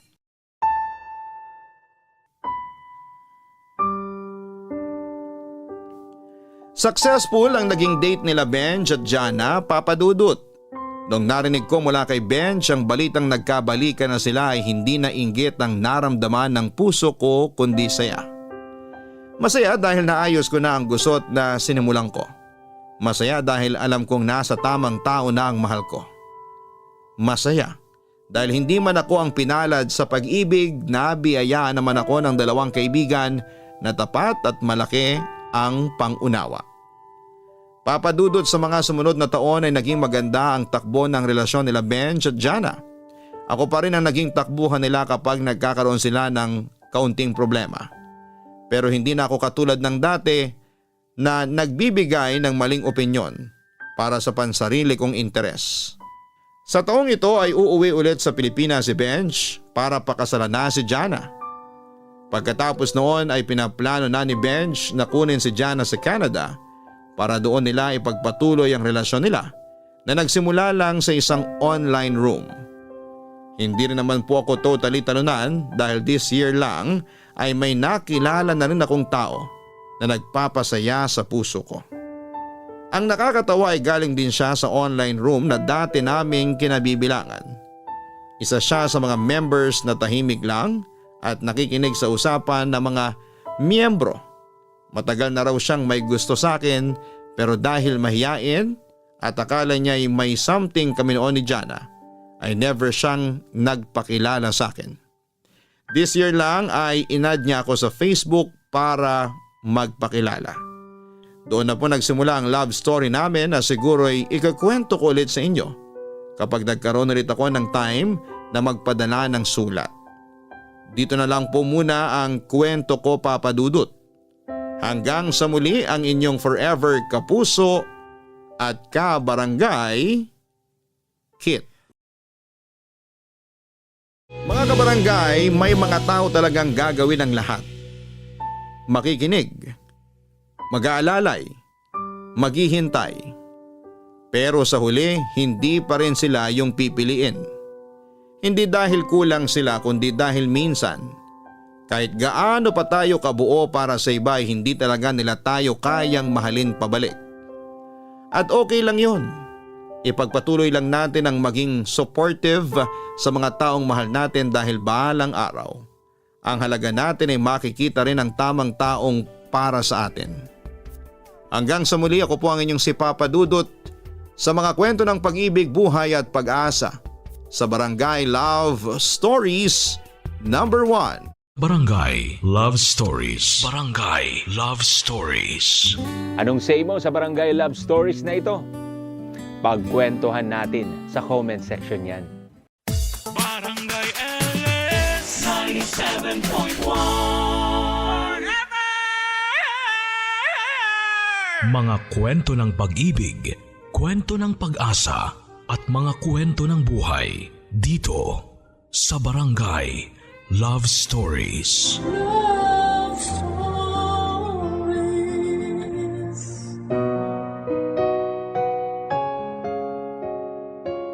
Sa panahon ngayon kung saan kaliwat kanan na ang mga taong marurupok, hindi nakapagtataka kung bakit marami sa atin ang agad na nahuhulog ang loob sa mga taong nabigyan ng magandang itsura.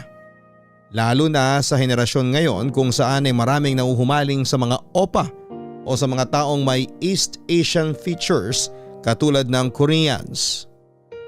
Ganito ang naranasan ng kabarangay natin ngayong araw na si Axel. Pinoy na Pinoy pero mukhang Koreano kaya naman mabilis niyang napaibig ang kanyang girlfriend na si Myla. Pero magtatagal kaya ang relasyong nabuo sa isang maala Korean drama na love life? O mapapatunayan lang ba na sa panahon ngayon ay wala na talagang forever? Yan ang dapat ninyong pakabangan dito lamang sa mga kwento ng pag-ibig, buhay at pag-asa sa nangungunang Barangay Love Stories. Dear Papa Dudut, ako po si Axel, 25 years old at nagtatrabaho bilang isang car park attendant sa isang mall sa Pasay. Tubo po akong Sambales at 5 taon nang nanunuluyan sa Taguig. 20 years old po ako noong sumama ako sa tito ko para magtrabaho sa Maynila. Nagsimula ako bilang crew sa iba't ibang fast food restaurant. Naging waiter din po ako sa mga bar, naging car wash boy at ngayon nga po ay isang car park attendant. Ako po ang pangalawa sa 4 na magkakapatid. May sarili ng pamilya ang panganay namin na si Kuya Anton. Ang sumunod naman sa akin ay si Aljon na kasama ng tatay kong pumapasada ng tricycle sa probinsya. Ang huli ang kaisa isang babae na si Andy na isa namang menopausal baby. Sila ngayon ang mga kasama ng mga magulang ko sa Zambales, Papa Dudut. Dahil sa hirap ng buhay ay halos once a year lamang ako kung makauwi sa amin. May kamahalan din po kasi ang tumira sa Metro Manila. Maraming bayarin tulad ng inuupahan kong kwarto kung saan ay kahati ko ang roommate kong si Jerome. Iba po ang bayad ng kuryente at tubig, pamasahe pati na rin ang mga personal na mga pangangailangan at araw-araw na pagkain. Kaya saka na lamang po ako nakakauwi sa amin tuwing Pasko o kung minsan ay kada bagong taon. Pero last year lang Papa Dudut ay kinailangan kong umuwi sa amin nang mabalitaan kong na-stroke ang nanay ko habang nasa kalagitnaan siya ng trabaho niya bilang midwife.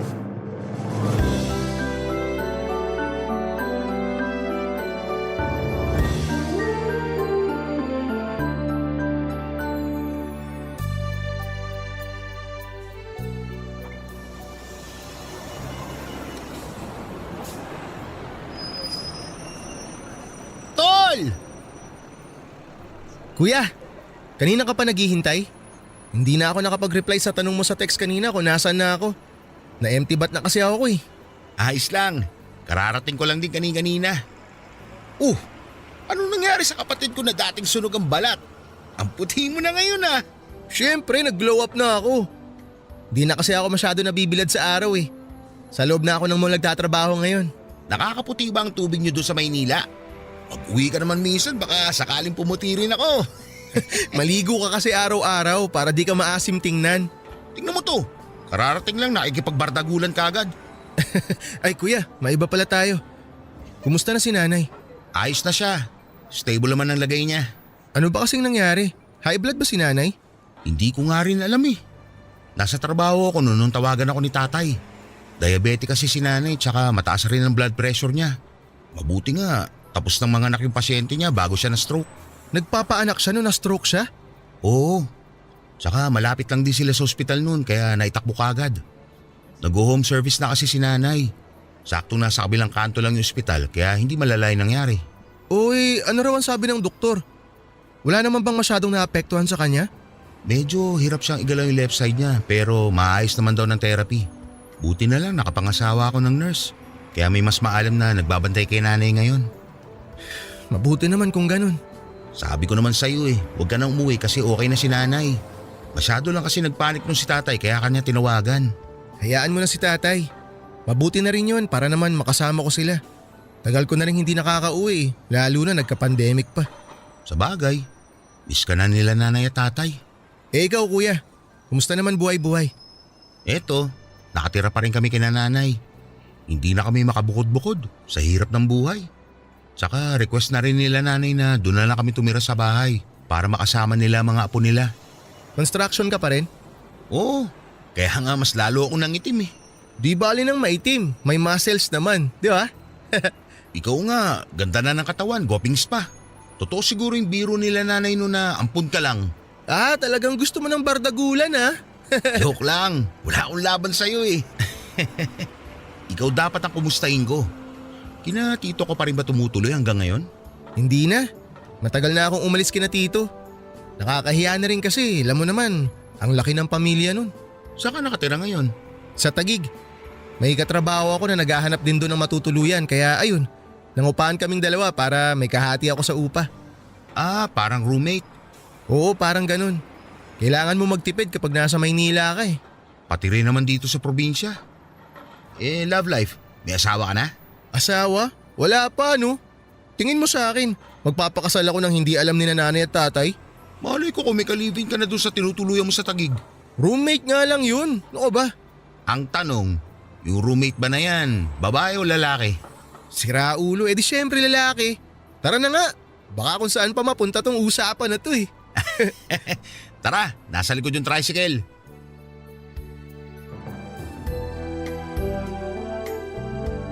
Katulad ng sinabi ni Kuya Anton ay naging okay din naman ang lagay ni Nanay Papa Dudut.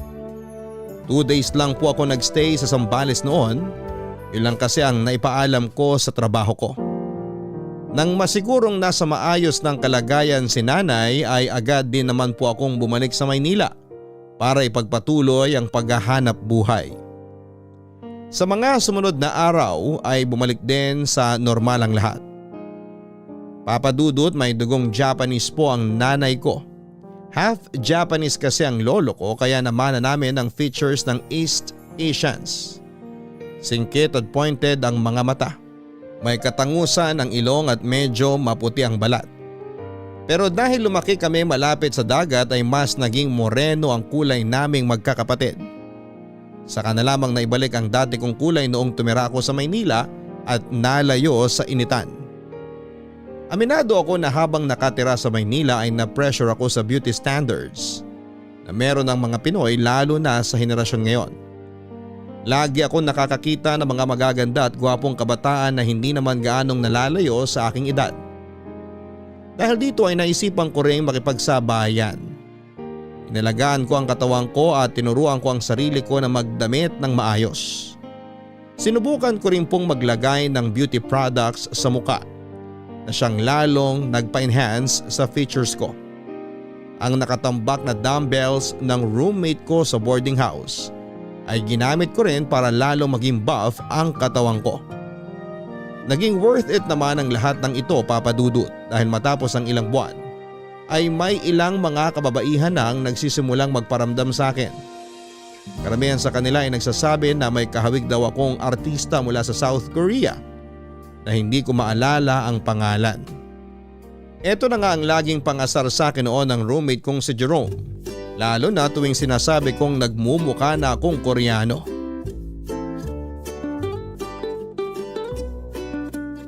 Opa, nasend ko na pala sa iyo yung bayad ko sa upa at kuryente. Natanggap mo ba? Magsisimula ka na naman dyan sa opa-opa mo Bakit? Di ba nga sabi ng mga chicks kawig mo raw si… Kim something, basta yung artistang Koreano. Ewan ko sa'yo. Oo, nakuha ko na yung transfer mo. Nakapagbayad na ako ng kuryente. Yung upa naman bukas ko na babayaran. Bukas pa raw darating yung landlord natin Okay. Kamusta na pala nanay mo? Ox na ba siya? Okay naman na siya. Hindi pa nga lang makapaglakad na maayos pero makukuha naman daw sa therapy. Malakas na raw siya ngayon. Yun ang sabi sa akin ni kuya nung nanghingi ako ng update. Mabuti naman kung ganon. Oh, anong iningiti-ngiti mo dyan mag-isa na parang siraulo? Wala. May kachat lang ako sa IG. Yung mga ganyang klaseng ngiti, pamilyar na sa akin yan eh. Nakabungis-ngis habang nagtatype, pangiti-ngiti na parang kinikiliti. Chicks yan no, patingin nga. Katatapos lang kumain. Sus, parang tanga to. Kailan ka pa kumain? Wala nga tayong pambili ng ulam eh. Ang i-chat mo sa kanya, penge pambili ulam, ganon. Hindi yung chatmates pa lang kayo, nagsisinungaling ka na agad. Huwag ka man basag trip dyan. Hirap na nga akong gumawa ng paraan para pahabain tong usapan namin eh. Nawawala na ako ng topic. Patingin nga ng itsura, maganda ba? Siyempre maganda. Tingnan mo. Teka, hahanap ako ng magandang picture. Makikita mo pandiinan to. Oh, eto. Ganda no. Myla pangalan niya. Naka-jackpot ka pre ha! Pero parang ang bata ng itsura niya. Bata lang itsura pero 22 na siya. Bata nga. Pas tayo dyan pre. Okay na to. 3 years lang naman ang pagitan namin eh. Masyado siyang bata para sa'yo kasi 30 ka na. Lang niya to. Dinamay pa pati edad ko. Saan mo naman nahanap yung 22 na yan? Hindi saan. Ang tamang tanong kundi paano ko siya nahanap. Oh, paano mo siya nahanap? Siya ang lumapit sa akin, tol. Siya ang unang nag-message at nagpakilala sa akin sa Instagram. Una, nag-follow siya sa account ko. Tapos, hinart niya lahat ng pictures ko. Tapos nag-message siya sa akin. Nagtanong siya kung may lahi raw ba akong Koreano. Opa Yorn, ikaw na talaga. Sira ulo. Totoo nga, 3 weeks na kami nag-uusap. Anong sinabi mo sa kanya? Eh di sinabi ko yung totoo. Sabi ko Pinoy ako, may konting dugo lang ng Hapon. Kasi nga may lahi naman talaga kaming Japanese. Oh, anong sabi niya nung nalaman niyang hindi ka Koreano? Wala, basta ang sabi niya type niya raw yung mga chinito. Mahilig kasi siya sa K-pop tsaka K-drama. Ideal man daw niya yung mga mukhang Koreano. Ibig sabihin type ka niya kasi singkit ka? Parang ganun na nga. Wala tayong magagawa tol, habulin tong kaibigan mo eh. Oo, habulin ng mga bata. Di ka na natuto, papatol ka na naman sa mas bata sa'yo. Nakailang girlfriend ka na ba na mas bata sa'yo? Tapos ang ending, magsasawa din kasi makakahanap ng bago. Dali mo kasing mabilog eh. Sabihan ka lang na type ka, patol ka naman agad. Hindi tol, tingin ko eto na talaga eh. May chemistry kaming dalawa eh. Ramdam ko. Chemistry mo mukha mo. Bahala ka dyan. Tara na nga, nagugutom na ako. Bakit? May ulam ba tayo? Sa karinderya na tayo kumain. Mamaya ka na magpasikat dyan sa chicks mo. Tumagal ng 1 buwan ang pag-uusap namin ni Myla, Papa Dudut. Katulad nga ng sinabi ni Jerome ay bata pa siya at yon ang unang napansin ko noong kinikilala ko pa lamang si Myla. May pagka-immature siya kung minsan at hindi pa niya alam kung ano ang priorities niya sa buhay. Pero kahit na ganoon ay marami din naman siyang magagandang katangian na siyang minahal ko. Sweet siya at makulit. Siyang dahilan kung bakit laging nawawala ang pagod ko sa trabaho. Kaya naman sa sumunod na buwan ay niligawan ko na siya, Papa Dudut. Sinabi ko sa sarili ko na hindi ko na dapat pakawalan ang isang babaeng katulad ni Myla. Papa Dudut, hindi rin naman ako nahirapang manligaw kay Myla dahil hindi niya na ito pinatagal pa at agad niya akong sinagot. Simula noong naging kami ay ramdam na ramdam ko ang mainit niyang pagtanggap sa akin. Super proud siya na ako ang naging boyfriend niya. Sa katunayan ay halos lahat ng post niya sa Facebook ay kasama ako. Lagi siyang nag-update ng pictures naming dalawa. Laging tungkol sa relasyon namin ang laman ng mga stories niya. Dahil dito kahit na hindi naman ako Koreano, ay pinanindigan ko ang pagiging opa para sa girlfriend ko. Inaral ko kung paano manamit ang mga sikat na K-pop idols, kung paano sila umasta at pumorma. Sa ginawa ko ay mas lalo tuloy na in love sa akin si Myla. Pero katulad ng ibang relasyon ay hindi bawat oras ay masaya kayong dalawa. Dumating din ang araw kung saan ay nagkaroon kami ng problema ni Myla. Nagsimula ang lahat nung makatanggap ako ng tawag mula sa kapatid ko. Pinapauwi niya ako noon ng Zambales, Papa Dudut. Dahil na-stroke ulit si nanay at sa pagkakataong yon ay malalaraw ang naging lagay niya. Mahigit 5 taon na ring hindi ko nakapiling ng maayos si nanay, Papa Dudut. Kaya naman noong nabalitaan kong na-stroke ulit siya ay sobra-sobrang naging pag-aalala ko. Nagmadali po akong umuwi ng Zambales dahil sa huling pag-uusap namin ng kapatid ko ay hindi na raw maganda ang lagay ni nanay. Pangatlong stroke na pala ito simula ng huling uwi ko. Hindi lamang ako sinabihan nila kuya dahil ayaw nila akong mag-alala. Pero sa pagkakataong yon ay lumala na raw ang kalagayan ni nanay. Kaya ipinaalam na nila sa akin ang katotohanan. Habang nasa bus pa uwi ay paulit-ulit ang dasal ko na sana ay walang masamang mangyari sa nanay ko. Ang totoo niyan ay mamas boy ako o Papa Dudut. May pagka-stricta si nanay at masungit samantalang ako ay matigas naman ang ulo. Pero kahit na ako ang paboritong pagalita ni nanay noon dahil masyado akong pasaway, noong kabataan ko ay mahal na mahal ko siya. Utang ko sa kanya kung bakit ako ganito ngayon. Dahil sa mga pangaral niya ay naging mabuti akong tao. Pagka-uwi ko ay naawa ko sa nakita kong itsura ni nanay. Bedridden na siya at sobrang laki na ng ipinayat nito. Hindi na rin siya makapagsalita ng maayos. Nang makita ko ang sitwasyon niya ay nag-decide akong mag-resign sa trabaho at pansamantalang magstay sa bahay para ako mismo ang mag-alaga sa nanay ko. Kahit yun na lamang ang magagawa ko para makabawi sa ilang taong pagkawala ko sa bahay. Pero dahil sa biglang desisyon na ginawa ko ay hindi naging maganda ang pagtanggap dito ng girlfriend kong si Myla.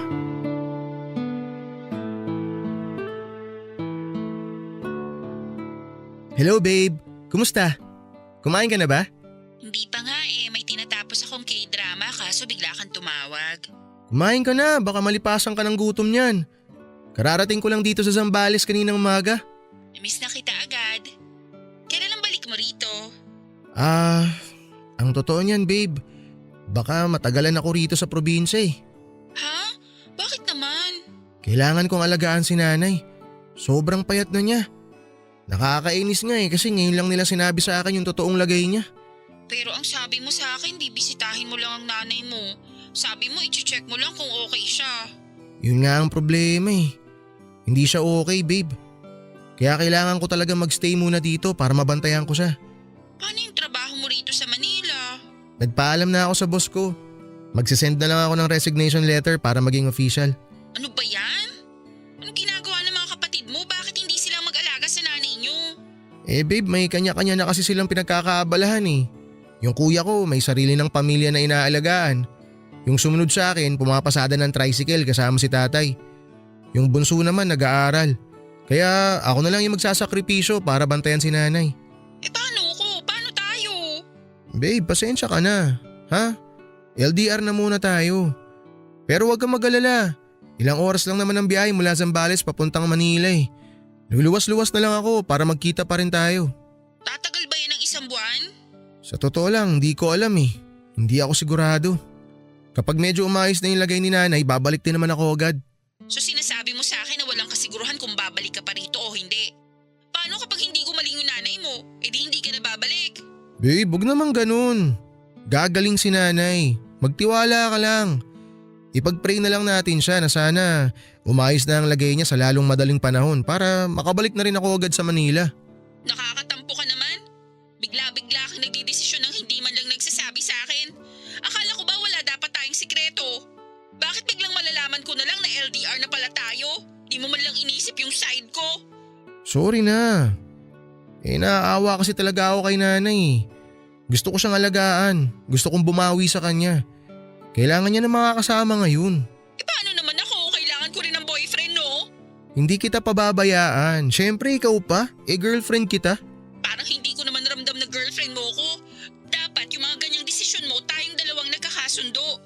Hindi yung ikaw lang ang magdidesisyon tapos may iiwan ako sa ere. Lalo na kung affected naman ako sa mga desisyon na yan. Sorry na. Di mo ba mapapalampas tong pagkakamali ko na to? Nakakawalang gana. Wala na tuloy ako sa mood kumain. Uy, kumain ka. Babe, sorry na talaga kung di ako nakapagpaalam sa'yo na maayos. Malungkot na nga ako kasi hindi ako nakabili ng ticket sa concert ng favorite K-pop group ko tapos dumagdag ka pa. Babawi ako sa'yo, promise. Paano kung bilang kita ng ticket na gusto mo? Patatawarin mo na ba ako? As if naman kaya mong bumili ang mahal-mahal ng ticket. Ang gagawin mo, magbebenta ka ng kidney. Gagawan ko ng paraan, akong bahala. Ako pa. Basta, nagtatampo pa rin ako sa'yo. Babe naman. Sige na, manunood pa ako. Okay, sige, enjoy ka sa panonood ah. Good night. Papadudot saglit lang naman na nagtampo sa akin si Myla. Matapos kong ma-explain sa kanya ng maigi ang sitwasyon ko ay wala din naman siyang choice kundi tanggapin na magiging LDR muna kami pansamantala. Isa pa ay pinangakuan ko siya ng concert ticket na pinapangarap niya kaya pinatawad din niya ako kaagad. Yun po ang maganda kay Myla, madali siyang suyuin.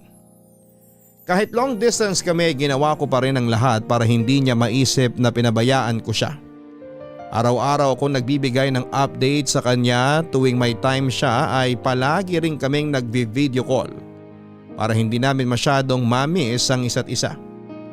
Nangako rin ako sa kanya, Papadudot, na babawi ako kapag nakabalik ako ng Maynila. Habang nasa probinsya ay ako ang nagpapasada sa tricycle ni tatay tuwing nagpapahinga siya. Kapag nagkakaroon din ng construction ay umi-extra rin po ako doon para makatulong sa gastusin sa bahay at para na rin makapag-ipon para sa concert ticket ni Myla. Masaya si Nanay, Papadudot, na makita ang pamilya namin na kumpleto matapos ang mahabang panahon. Ako rin naman po ay natutuwa dahil nabigyan ako ng pagkakataong alagaan ng nanay ko. Nakakalungkot nga lang dahil hindi na tulad ng dati si Nanay.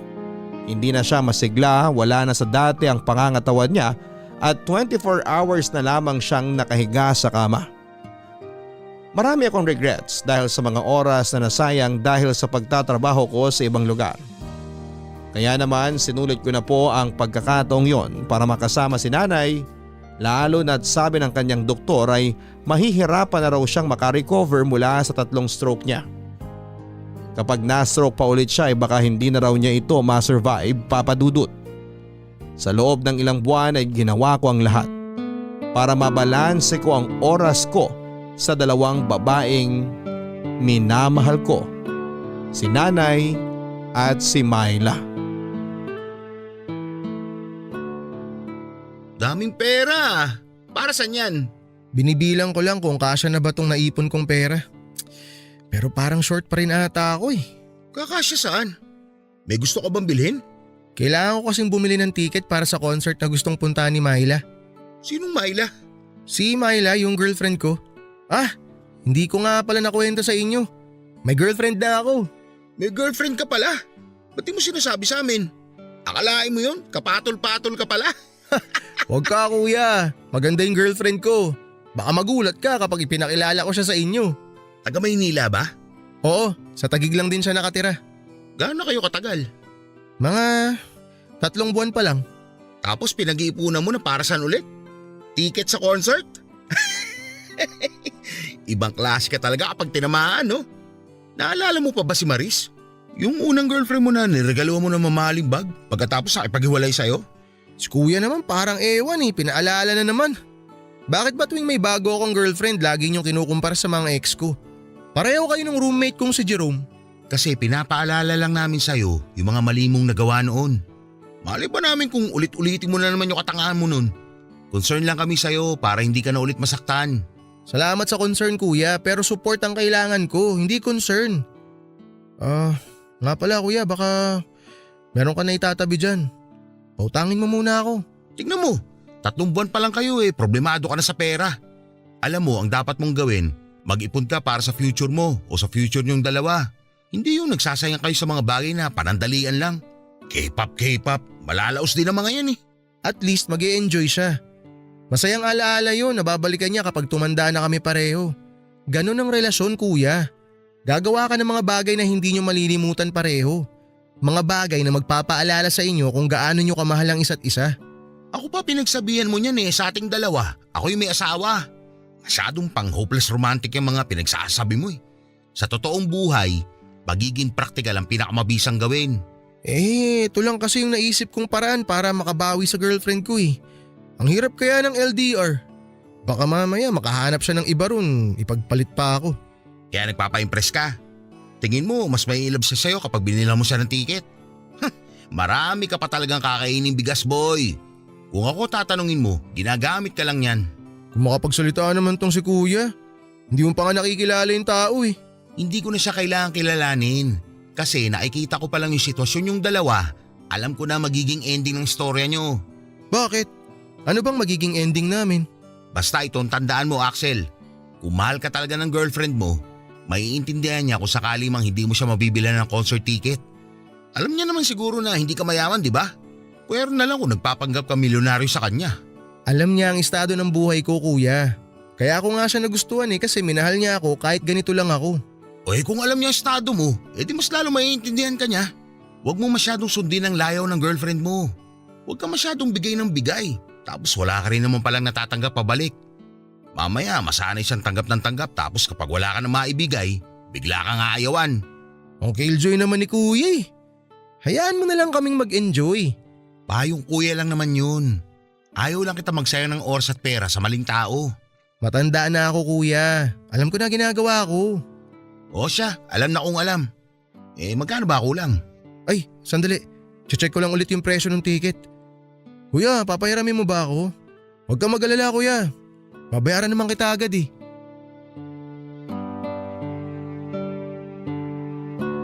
₱10,000 ang presyo ng ticket na gustong makuha ni Myla, Papa Dudut. Mas maganda raw kasi ang view kapag yon ang kinuha niya. Kaso nga lang kinapos ako ng ipon at malapit na ang bentahan ng ticket.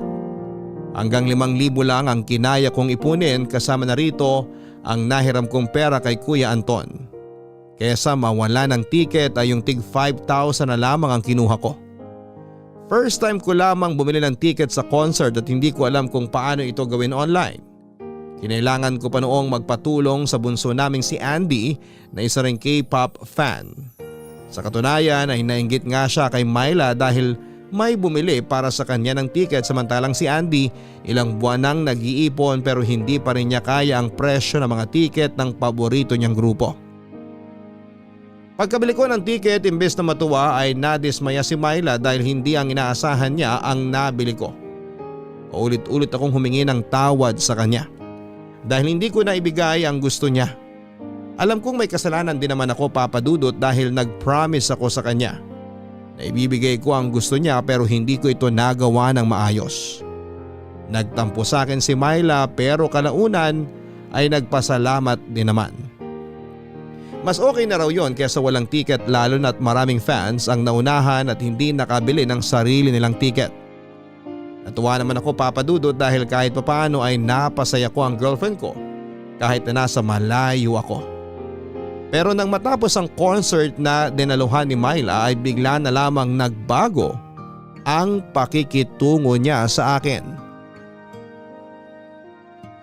Papa Dudut, 2 weeks pagkatapos umattend ni Myla sa inaabangan niyang concert ay bigla na lamang siyang naging cold sa akin. Napaka-dry na mga reply nito sa puntong hindi na namin napapahaba pa ang mga usapan namin. Lagi siyang busy kapag sinusubukan ko siyang tawagan. Minsan inaabot pa siya ng oras bago mag-reply sa akin. Nung una iniintindi ko lamang siya dahil akala ko noon ay busy siya sa trabaho. Hindi naman kasi lahat ng oras ay available kami para sa isa't isa. Pero napansin ko noon na parang tumatamlay na ang relasyon namin. Natakot ako na baka may ibang lalaki na siyang nakilala at ipinagpalit na niya ako. Yun po ang hindi maganda sa pagkakaroon ng long distance relationship. Maprapraning ka dahil hindi mo kasama ang girlfriend mo. Hindi mo alam kung ano ang pinagkakabalahan niya o kung totoo ba ang mga sinasabi niya. Mahigit 3 months na din po kasi ako noon sa Zambales at madalang lamang akong makaluwas para mabisita si Myla. Dahil hindi na ako mapakali noon ay tinanong ko na mismo kay Myla kung may problema ba. Hindi kasi ako sanay na sobrang ikli na lamang ng mga pag-uusap namin. Minsan nga ay parang napipilitan na lamang siya na kausapin ako. Ang naging sagot lamang sa akin ni Myla Papadudot ay hindi talaga siya sanay sa LDR. Kailangan niya ng kasama. Gusto niya ng boyfriend na nahahawakan niya. Nakikita na pupuntahan kung kailan niya gusto. Sinubukan kong imbitahan si Myla sa Zambales para magbakasyon at para na rin maipakilala ko siya sa pamilya ko. Pero hindi siya pumayag dahil may trabaho raw siya.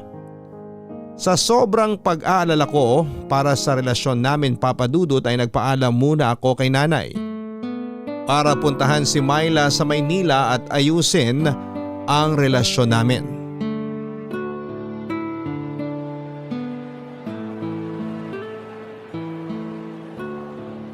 Buti naman pinayagan kang lumuwas. Nagpaalam ako kay nanay. Tutal, linggo naman, tsaka walang pasok yung kapatid ko. Si Andy na muna yung magbabantay sa kanya. Heto pala, binilang kita ng bulaklak. Salamat. Di mo naman kailangan gawin to. Sabi ko naman sa'yo hindi kita pababayaan eh. Napapansin ko kasi na parang medyo busy ka nitong mga nakaraang linggo kaya naisip ko na bisitahin ka. O tapos, Anong tapos? babalik ka na ulit sa Zambales. Oo, balikan lang ako. Uuwi din ako agad. Gusto ko lang magpakita sa'yo para kumustahin ka. Hindi mo talaga ako mag-gets, no? Paprangkahin na kita ha. Nabobore na ako sa relationship natin. Hindi na tayo tulad ng dati. Nung una, masaya kasi magkasama tayo. Pero ngayon, hindi na kita ramdam eh. Lagi naman ako nagtitext at tumatawag sa'yo ah. Hindi sapat ang text at tawag lang, Axel. May iba pa akong pangangailangan na hindi mo kayang i-provide dahil nasa malayo ka. Sinabihan naman kita, di ba, na hindi uubra sa akin ng LDR kaso makulit ka. Akala ko ba naiintindihan mo yung sitwasyon ko ngayon? Noon yun, 3 months ago dahil akala ko mabilis lang itong pagkakahiwalay natin. Pero tignan mo nga, ilang buwan na ang lumipas pero wala pa rin nagbabago. Magkalayo pa rin tayo. Hindi ganitong klaseng relasyon ang inaasahan ko. Konting tiis na lang. Lumulusog naman na ulit si nanay. Pangako, babawi talaga ako sa'yo. Babawiin ko lahat ng oras na nasayang. Nakakasawa na. Sawa na akong marinig ang salitang babawi. Ano bang definisyon mo ng babawi? Akala mo okay na tong flowers?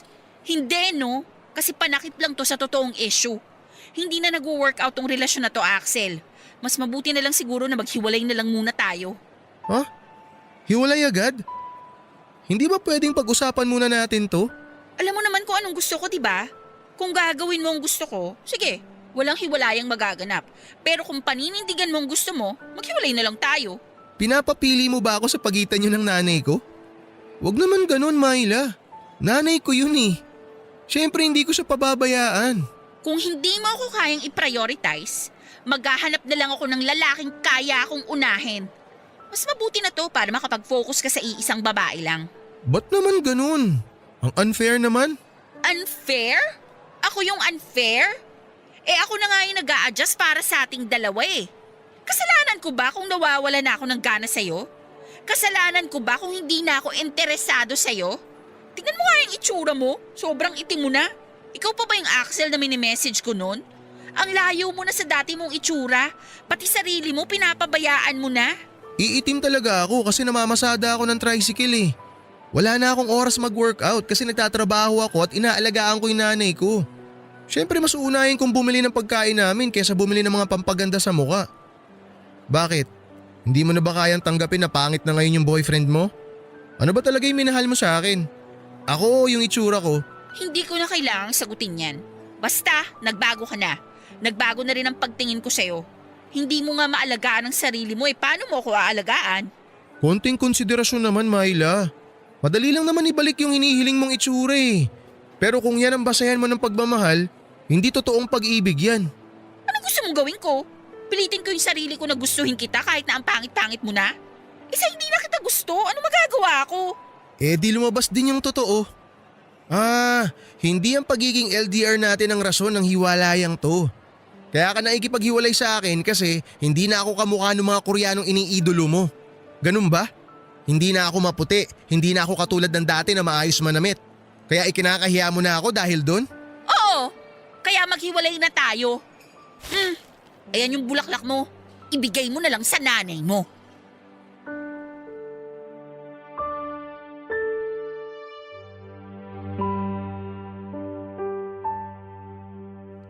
Sobrang nasaktan ako noong malamang kong looks lang pala ang habol sa akin ni Myla, Papa Dudut.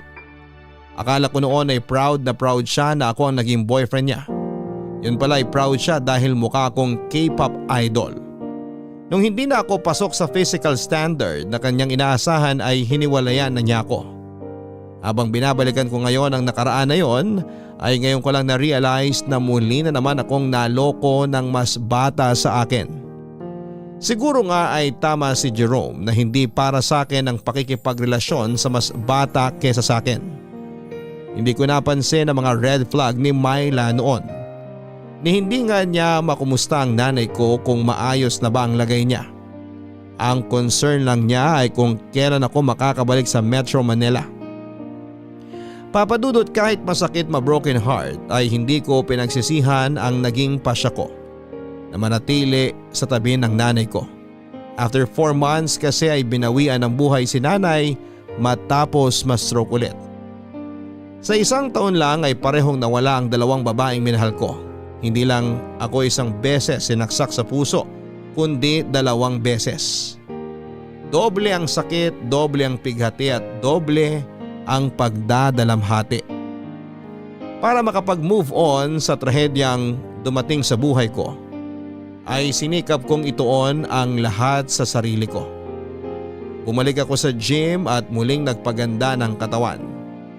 Ibinalik ko ang dati kong routine at nagsimula na rin akong maghanap noon ng trabaho para makabalik ako sa Maynila. Nang makakuha ko ng bagong trabaho ay muli kong iniwan ang Zambales para makipagsapalaran sa ibang lugar.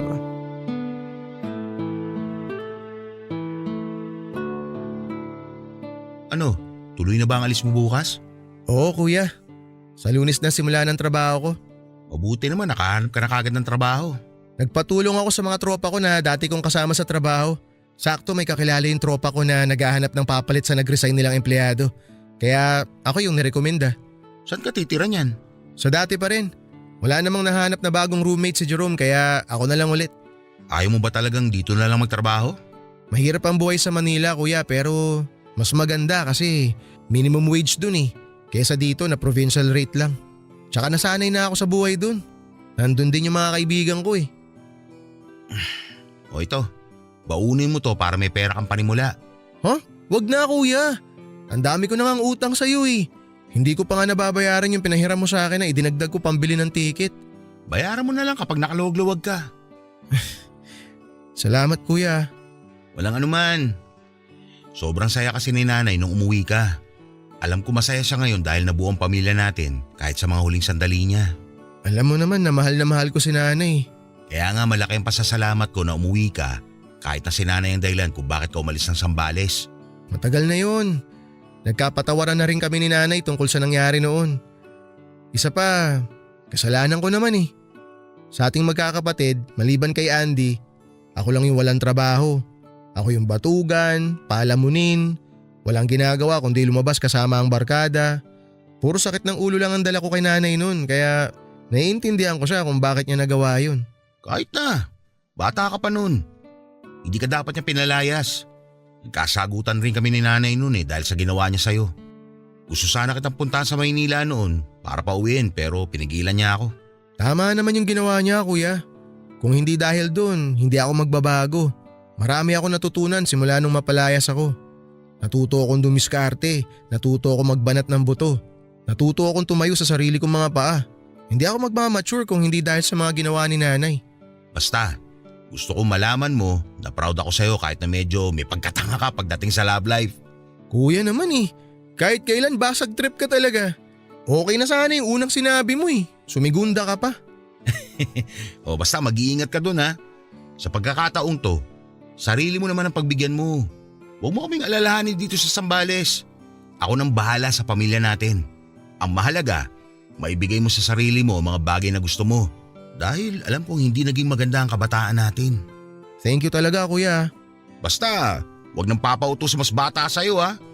Okay na yung mga ex mo bilang aral. Huwag ka na sanang makalimot sa mga dating kabobohan. Oo na, hindi na ako magpapakatanga sa pag-ibig. Mag-iingat na ako next time sa pagpili ng susunod kong girlfriend. Yan, mabuti naman. Saka sa susunod, pakilala mo naman sa amin. Nako, mukhang matatagalan bago ako may maipakilala sa inyo. Hindi ko na muna uunahin yan. Mag-iipon na lang muna ako. Tsaka gusto kong ibalik yung dati kong katawan. Self-love muna tayo ngayon. Oo nga, dati ang puti-puti mo pero ngayon mas maitim ka na sa akin. Baka mamaya wala nang pumatol sa inyan. Mas pipiliin ko na lang yung babaeng mamahalin ako ano man ang itsura ko. Payat, mataba, maitim, maputi.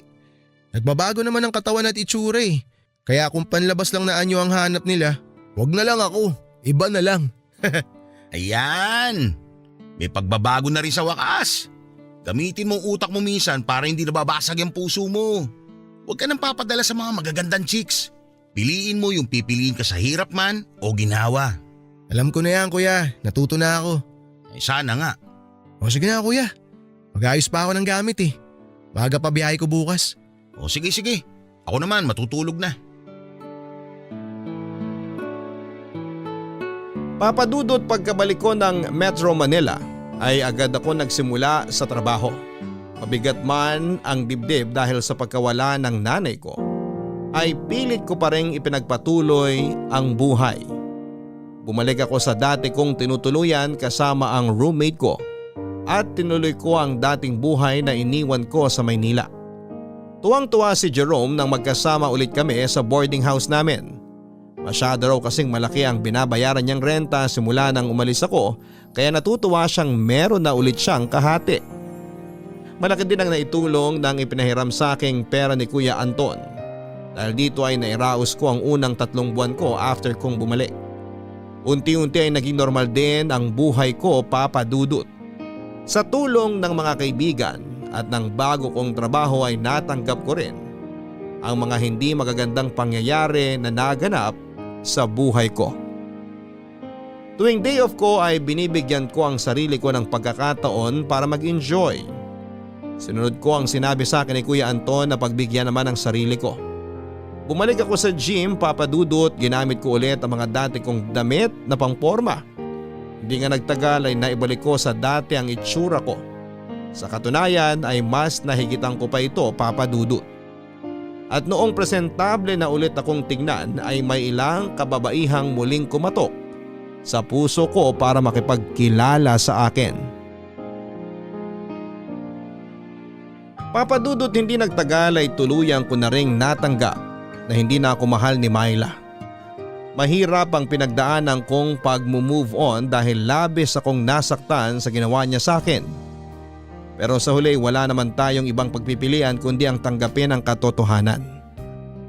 Bagamat maraming nagpapakilala noon sa akin ay mas pinili ko munang isara ang puso ko. Wala pa akong plano noon na kumilala ng bago dahil hindi pa ako handa emotionally and financially. Sakto lamang ang natatanggap kong sweldo sa mga gastusin at para sa luho ko. Sinunod ko na lamang ang sinabi sa akin ni Kuya Anton na mag-ipon kaya naman nagtatabi ako ng pera para sa future ko. Nitong taon lang ay nagkaroon ako ng interes na pumasok sa BPO industry. Sinubukan ko pong mag-apply dito at nakapasa naman ako sa mga interview. Agad akong isinabak sa training sa loob ng 3 buwan at kalaunan ay nakapasok ako bilang isang call center agent, Papa Dudut. Sa tulong po ng trabahong ito ay mas lalong gumanda ng bahagya ang buhay ko. Mas mabilis akong nakaipon at mas lumaki na rin ang naibibigay kong buwan ng pera ni tatay sa Zambales. Nakalipat na rin ako sa mas maayos na tirahan. Nakahanap ako ng mas malawak na apartment kung saan ay pwede akong mag-work from home. Simula noon ay nabibili ko na ang mga bagay na dati ay pinag-iisipan ko lamang kung kakasya ba ito sa budget ko o hindi. Sa pagganda ng estado ko sa buhay, Papa Dudut, ay nag-decide ako na sumubok ulit na makipagrelasyon. Pinagbigyan ko ang sarili ko na kumilala ulit ng taong mamahalin. Hanggang sa isang babae ang pinakilala sa akin ng dati kong roommate na si Jerome.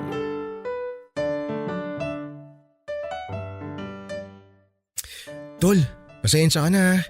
Kagigising ko lang kanina nung tumawag ka. Tagal mo namang mag-ayos. Kanina pa ako naghihintay dito eh. Nahirapan kasi ako mamili ng isusuot eh. O ano, okay na ba to? Polo tsaka kaki? Oo, ayos na yan. Hindi naman judgmental si Erica eh. Hindi nga, pero syempre kailangan maganda maging first impression niya sa akin. First time lang naming magmi-meet eh. Ngayon mo lang siya inayang mag-date? Teka, gaano na ba kayo katagal nag-uusap? Parang 2 weeks na no? Nung binigay ko sa yung IG niya? Oo, mga ganun. Mahigit 2 weeks na. Tapos ngayon mo lang siya inayang makipag-date? Ang hina mo naman. Natuto na kasi ako. Hindi na ako padalos-dalos ngayon katulad ng dati. Gusto ko munang kilalanin yung tao tsaka malaman yung totoong motibo niya bago ako magtiwala ulit. Maniwala ka sa akin. Sure ball na tong si Erica. Hindi naman kita ipapakilala sa kung sino-sino lang. Siyempre, sanggang dikit mo ako eh. Hindi ko alam pero parang masyado siyang mataas para sa akin. Di ko magets. Paano masyadong mataas para sa'yo? Ang ibig kong sabihin sa mataas, parang hindi kami magkapantay, di kami level ganun. Tingnan mo nga yung Instagram niya, mukha siyang yayamanin. Parang masyado siyang high maintenance para sa akin. Social ang datingan niya tapos ako, tinan mo, ganito lang ako. Anong ganyan ka lang? Hindi mo ba alam na patay sa'yo si Erica? Pre, mga chinito ang kainaan nun. Ayan na naman tayo eh.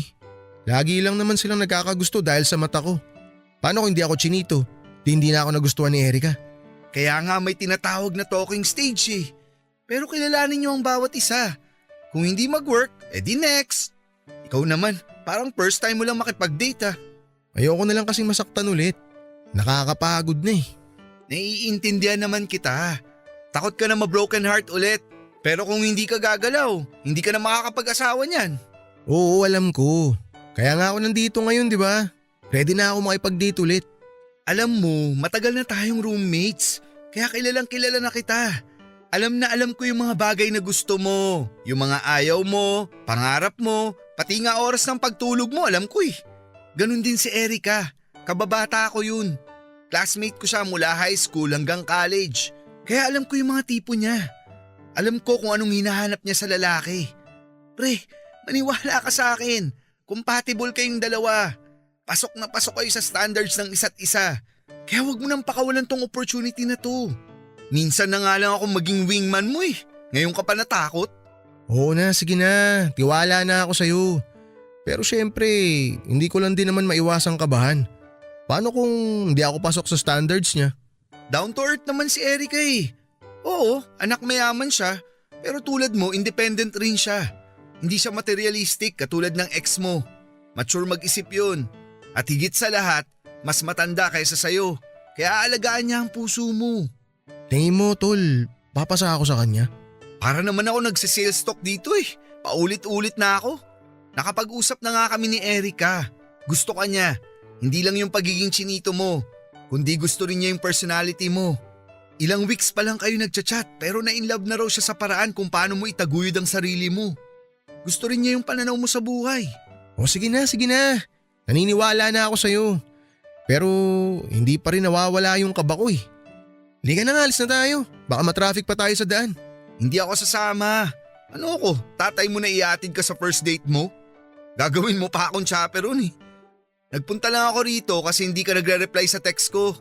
Alam ko na tulog ka na naman kaya pinuntahan kita rito para gisingin. Ah, ganun ba? O sige, mauna na ako. Good luck na lang sa akin. Basta, best foot forward ha. Number 1 rule sa date. Bawal banggitin ang mga ex. Alam ko na yan. O sige, larga na. Balitaan mo ako ha. Sige, ingat ka. Balitaan kita mamaya. Papadudot, naging successful naman ang first date namin ni Erica. Wala naman pala akong dapat na ikabahala dahil totoo ang lahat ng mga sinabi ni Jerome.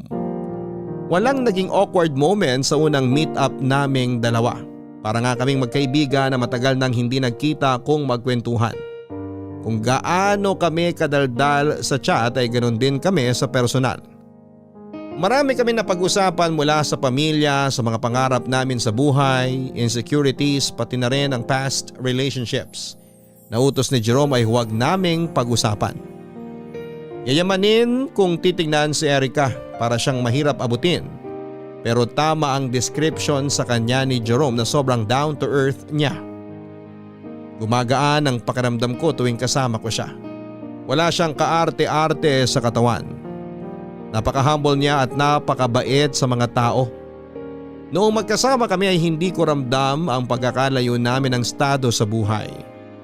Nang mga oras na yun ay pantay kami at walang mas lamang, walang mas mababa. Napag-usapan rin namin ni Erica ang tungkol sa relasyon naming dalawa, Papa Dudut. Inamin niya na may gusto siya sa akin pero hindi naman siya nagmamadali. Katulad ko ay ayaw rin niyang pumasok sa relasyon ng padalos-dalos. Gusto raw muna niya akong kilalanin at yun din naman ang gusto kong gawin sa kanya.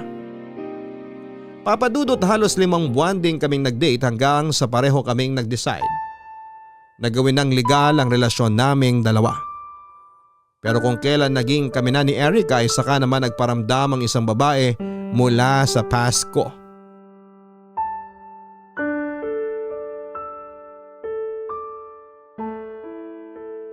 Myla, Hi, long time no see. anong ginagawa mo rito? Wala, gusto lang kitang kumustahin. Paano mo nalaman kung saan ako nagtatrabaho? Nakita ko sa Facebook mo. Kahit naman hindi tayo friends sa Facebook, nakapublic naman yung mga posts mo kaya nalaman ko kung saan ka ngayon. Ganun ba? Buti na tsempohan mo ako. Sinecheck mo pa rin yung Facebook ko hanggang ngayon? Paminsan-minsan. Nakabalik ka na pala. Kailan pa? Matagal na. Hindi mo man lang ako binalitaan. Paano mo malalaman nakablock ako sa'yo. Binlock mo ako sa lahat ng social media mo nung nakipaghiwalay ka sa akin. Na-unblock na kita. Kaya ako nga nalaman na nakabalik ka na pala ng Metro Manila. Ano bang sadya mo? Bakit mo ako pinuntahan dito? Nag-message ako sa'yo kaso hindi mo pa nasisin yung chat ko. Kaya pinuntahan na lang kita. Baka siguro nasa spam message kaya hindi ko nabasa. Ano ba yung gusto mong sabihin? Gusto ko lang mag-sorry sa nagawa ko. Hindi tama yung ginamit kong rason noon para makipaghiwalay sa'yo. Wala na yun. Nakapag-move on na ako. Ako, hindi pa. Ano ang ibig mong sabihin? Axel, mahal pa rin kita. Gusto pa rin kita. Pwede bang bumalik na lang tayo sa dati? Sobrang miss na kita eh. Sakto, nandito ka na. Wala na tayong problema. Ganun lang ba talaga kadali sa'yo ang lahat? Aalis ka tapos papasok ka na lang sa buhay ko ulit kung kailan mo gusto? Sorry Myla, pero hindi na pwedeng maging tayo. Hindi mo na ba ako mahal? Hindi yun ang issue dito eh. Ang dapat na tanungin mo, yung sarili mo. Mahal mo ba talaga ako? O mahal mo lang yung nakikita mo sa akin? Mahal kita. Mahal ko ang buong pagkatao mo. Talaga ba? Mahal mo buong pagkatao ko? Bakit parang iba naman yung naramdaman ko? Bakit parang hindi naman ganyan yung ipinakita mo nung kailangan ko ng karamay? Imbis na damayan mo ako nun, anong ginawa mo? Pinapili mo ako kung si nanay ba o ikaw ang mas pipiliin kong makasama. Si nanay ang pinili ko at hanggang ngayon siya pa rin ang pipiliin ko. Hindi ka nga nag-alala sa nanay ko eh. Alam mo ba kung bakit nandito na ako ulit ngayon? Kasi wala na si nanay. Patay na siya. Kaya sobrang proud ako sa sarili ko eh. Na pinili ko yung tamang tao. Sorry, hindi ko alam. Nakikiramay ako. Pero nagawa ko lang naman yun kasi mahal kita. Sobrang miss na kita noon. Wala nang magagawa yung sorry mo. Hindi na magbabago ang pasya ko. Tapos na tayo, Myla. Ganun na lang ba? Basta mo na lang itatapon ang mga pinagsamahan nating dalawa? Paano na yung mga promises natin sa isa't isa? Hindi ako nagtapon nun, Myla. Ikaw. Huwag mong ipasa sa akin ang mga ginawa mo noon dahil magkaiba tayo ng rason. Hindi mo na ba talaga ako pagbibigyan? Pasensya ka na. Pero hindi na. Pero bakit? Bakit? Dahil ayoko sa babaeng hihiwalayan ako dahil lang nagbago na ang itsura ko. Ayoko sa babaeng papipiliin ako sa pagitan niya at ng pamilya ko. Gusto ko ng girlfriend na mamahalin ako kahit pangit na ako, kahit kulubot na ako. Gusto ko ng girlfriend na sasamahan ako sa mga araw na malungkot ako. Yung kaya akong damayan kapag kailangan ko ng taong masasandalan. Hindi mo nagawa yun, Myla. Ang ginawa mo, iniiwan mo ako. Kaya nga humihingi ako ng tawad, di ba? Eto na nga oh, binababaan ko na yung pride ko para humingi ng second chance. Ang hirap mo naman kausap. Hayaan na natin sa nakaraan yung mga nangyari. Magsimula na lang tayo ulit. Hindi na kita mahal. May mahal na akong iba. At hindi ikaw yun. Tama ka. Hayaan na lang natin sa nakaraan lahat na nangyari. Kasama ka na ron. Kapal naman ang mukha mo.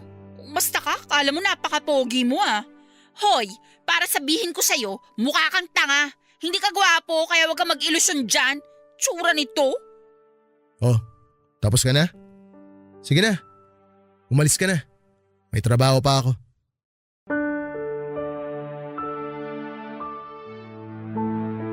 Papa Dudut, hindi na nagparamdam si Myla pagkatapos ng pag-uusap naming yon. Totoo ang sinabi ko sa kanya na gumaan ang loob ko matapos kong sabihin sa kanya lahat ng hinanakit ko. Pagdating naman kay Erica ay napasagot ko rin siya pagkatapos ng ilang buwan. At hanggang ngayon ay going stronger pa rin kaming dalawa. Papa Dudut, alam kong tuwing nagkakaroon ako ng girlfriend ay lagi kong sinasabi na she's the one. Pero sa pagkakataong ito ay sasabihin ko sa inyo at sa buong mundo na si Erica na talaga ang the one. Sa darating na birthday ko ay plano kong mag-celebrate sa Zambales kasama ang pamilya ko at doon ay isasama ko si Erica para opisyal na ipakilala siya sa amin. Naipakilala na ako ni Erica sa pamilya niya at mainit ang naging pagtanggap nila sa akin. Kaya oras na para ipakilala ko rin siya sa side ko. Nakakalungkot lang na hindi ko na siya maipakilala sa nanay ko. Plano ko na rin sanang mag-propose sa kanya sa Zambales pero ayoko siyang ma-overwhelm. Kaya hinay-hinay na lang muna ako sa mga plano naming dalawa sa relasyon namin, total ay hindi naman kami parehong nagmamadali. Sa ngayon ay naghahanda na ako sa paglipat ni Erica sa apartment ko at masaya ako na pareho na naming pinagpaplanuhan ang future naming dalawa. Bago ko tapusin ang sulat ko, Papa Dudut, ay gusto ko lamang pasalamatan ang kaibigan at ka-roommate kong si Jerome dahil kung hindi sa kanya ay hindi ko makikilala ang pinakamamahal ko. Hanggang dito na lamang po ang kwento ko, Papa Dudut. Hanggang sa muli, maraming salamat. Ang inyong forever kapuso at kabarangay, Axel. Hindi basihan ang itsura, tagal ng pagsasama o layo ninyo sa isa't isa. Dahil kapag nagmahal ka ng isang tao, malayo man siya, nagbago man ang itsura niya, ay tatanggapin mo ang lahat ng ito dahil gusto mo siyang makasama. Kaya dapat mga kabarangay ay huwag tayong padalos-dalos sa ating relasyon. Kilalanin nating mabuti ang mga taong pinapapasok natin sa ating puso para malaman kung ano ang tunay nilang motibo. Hanggang sa muli, ako po ang inyong si Papa Dudut sa mga kwento ng pag-ibig, buhay at pag-asa sa Barangay Love Stories number 1. Mga kwento ng pag-ibig, kwento ng pag-asa at mga kwento ng buhay dito sa Barangay Love Stories. Love Stories. Forever!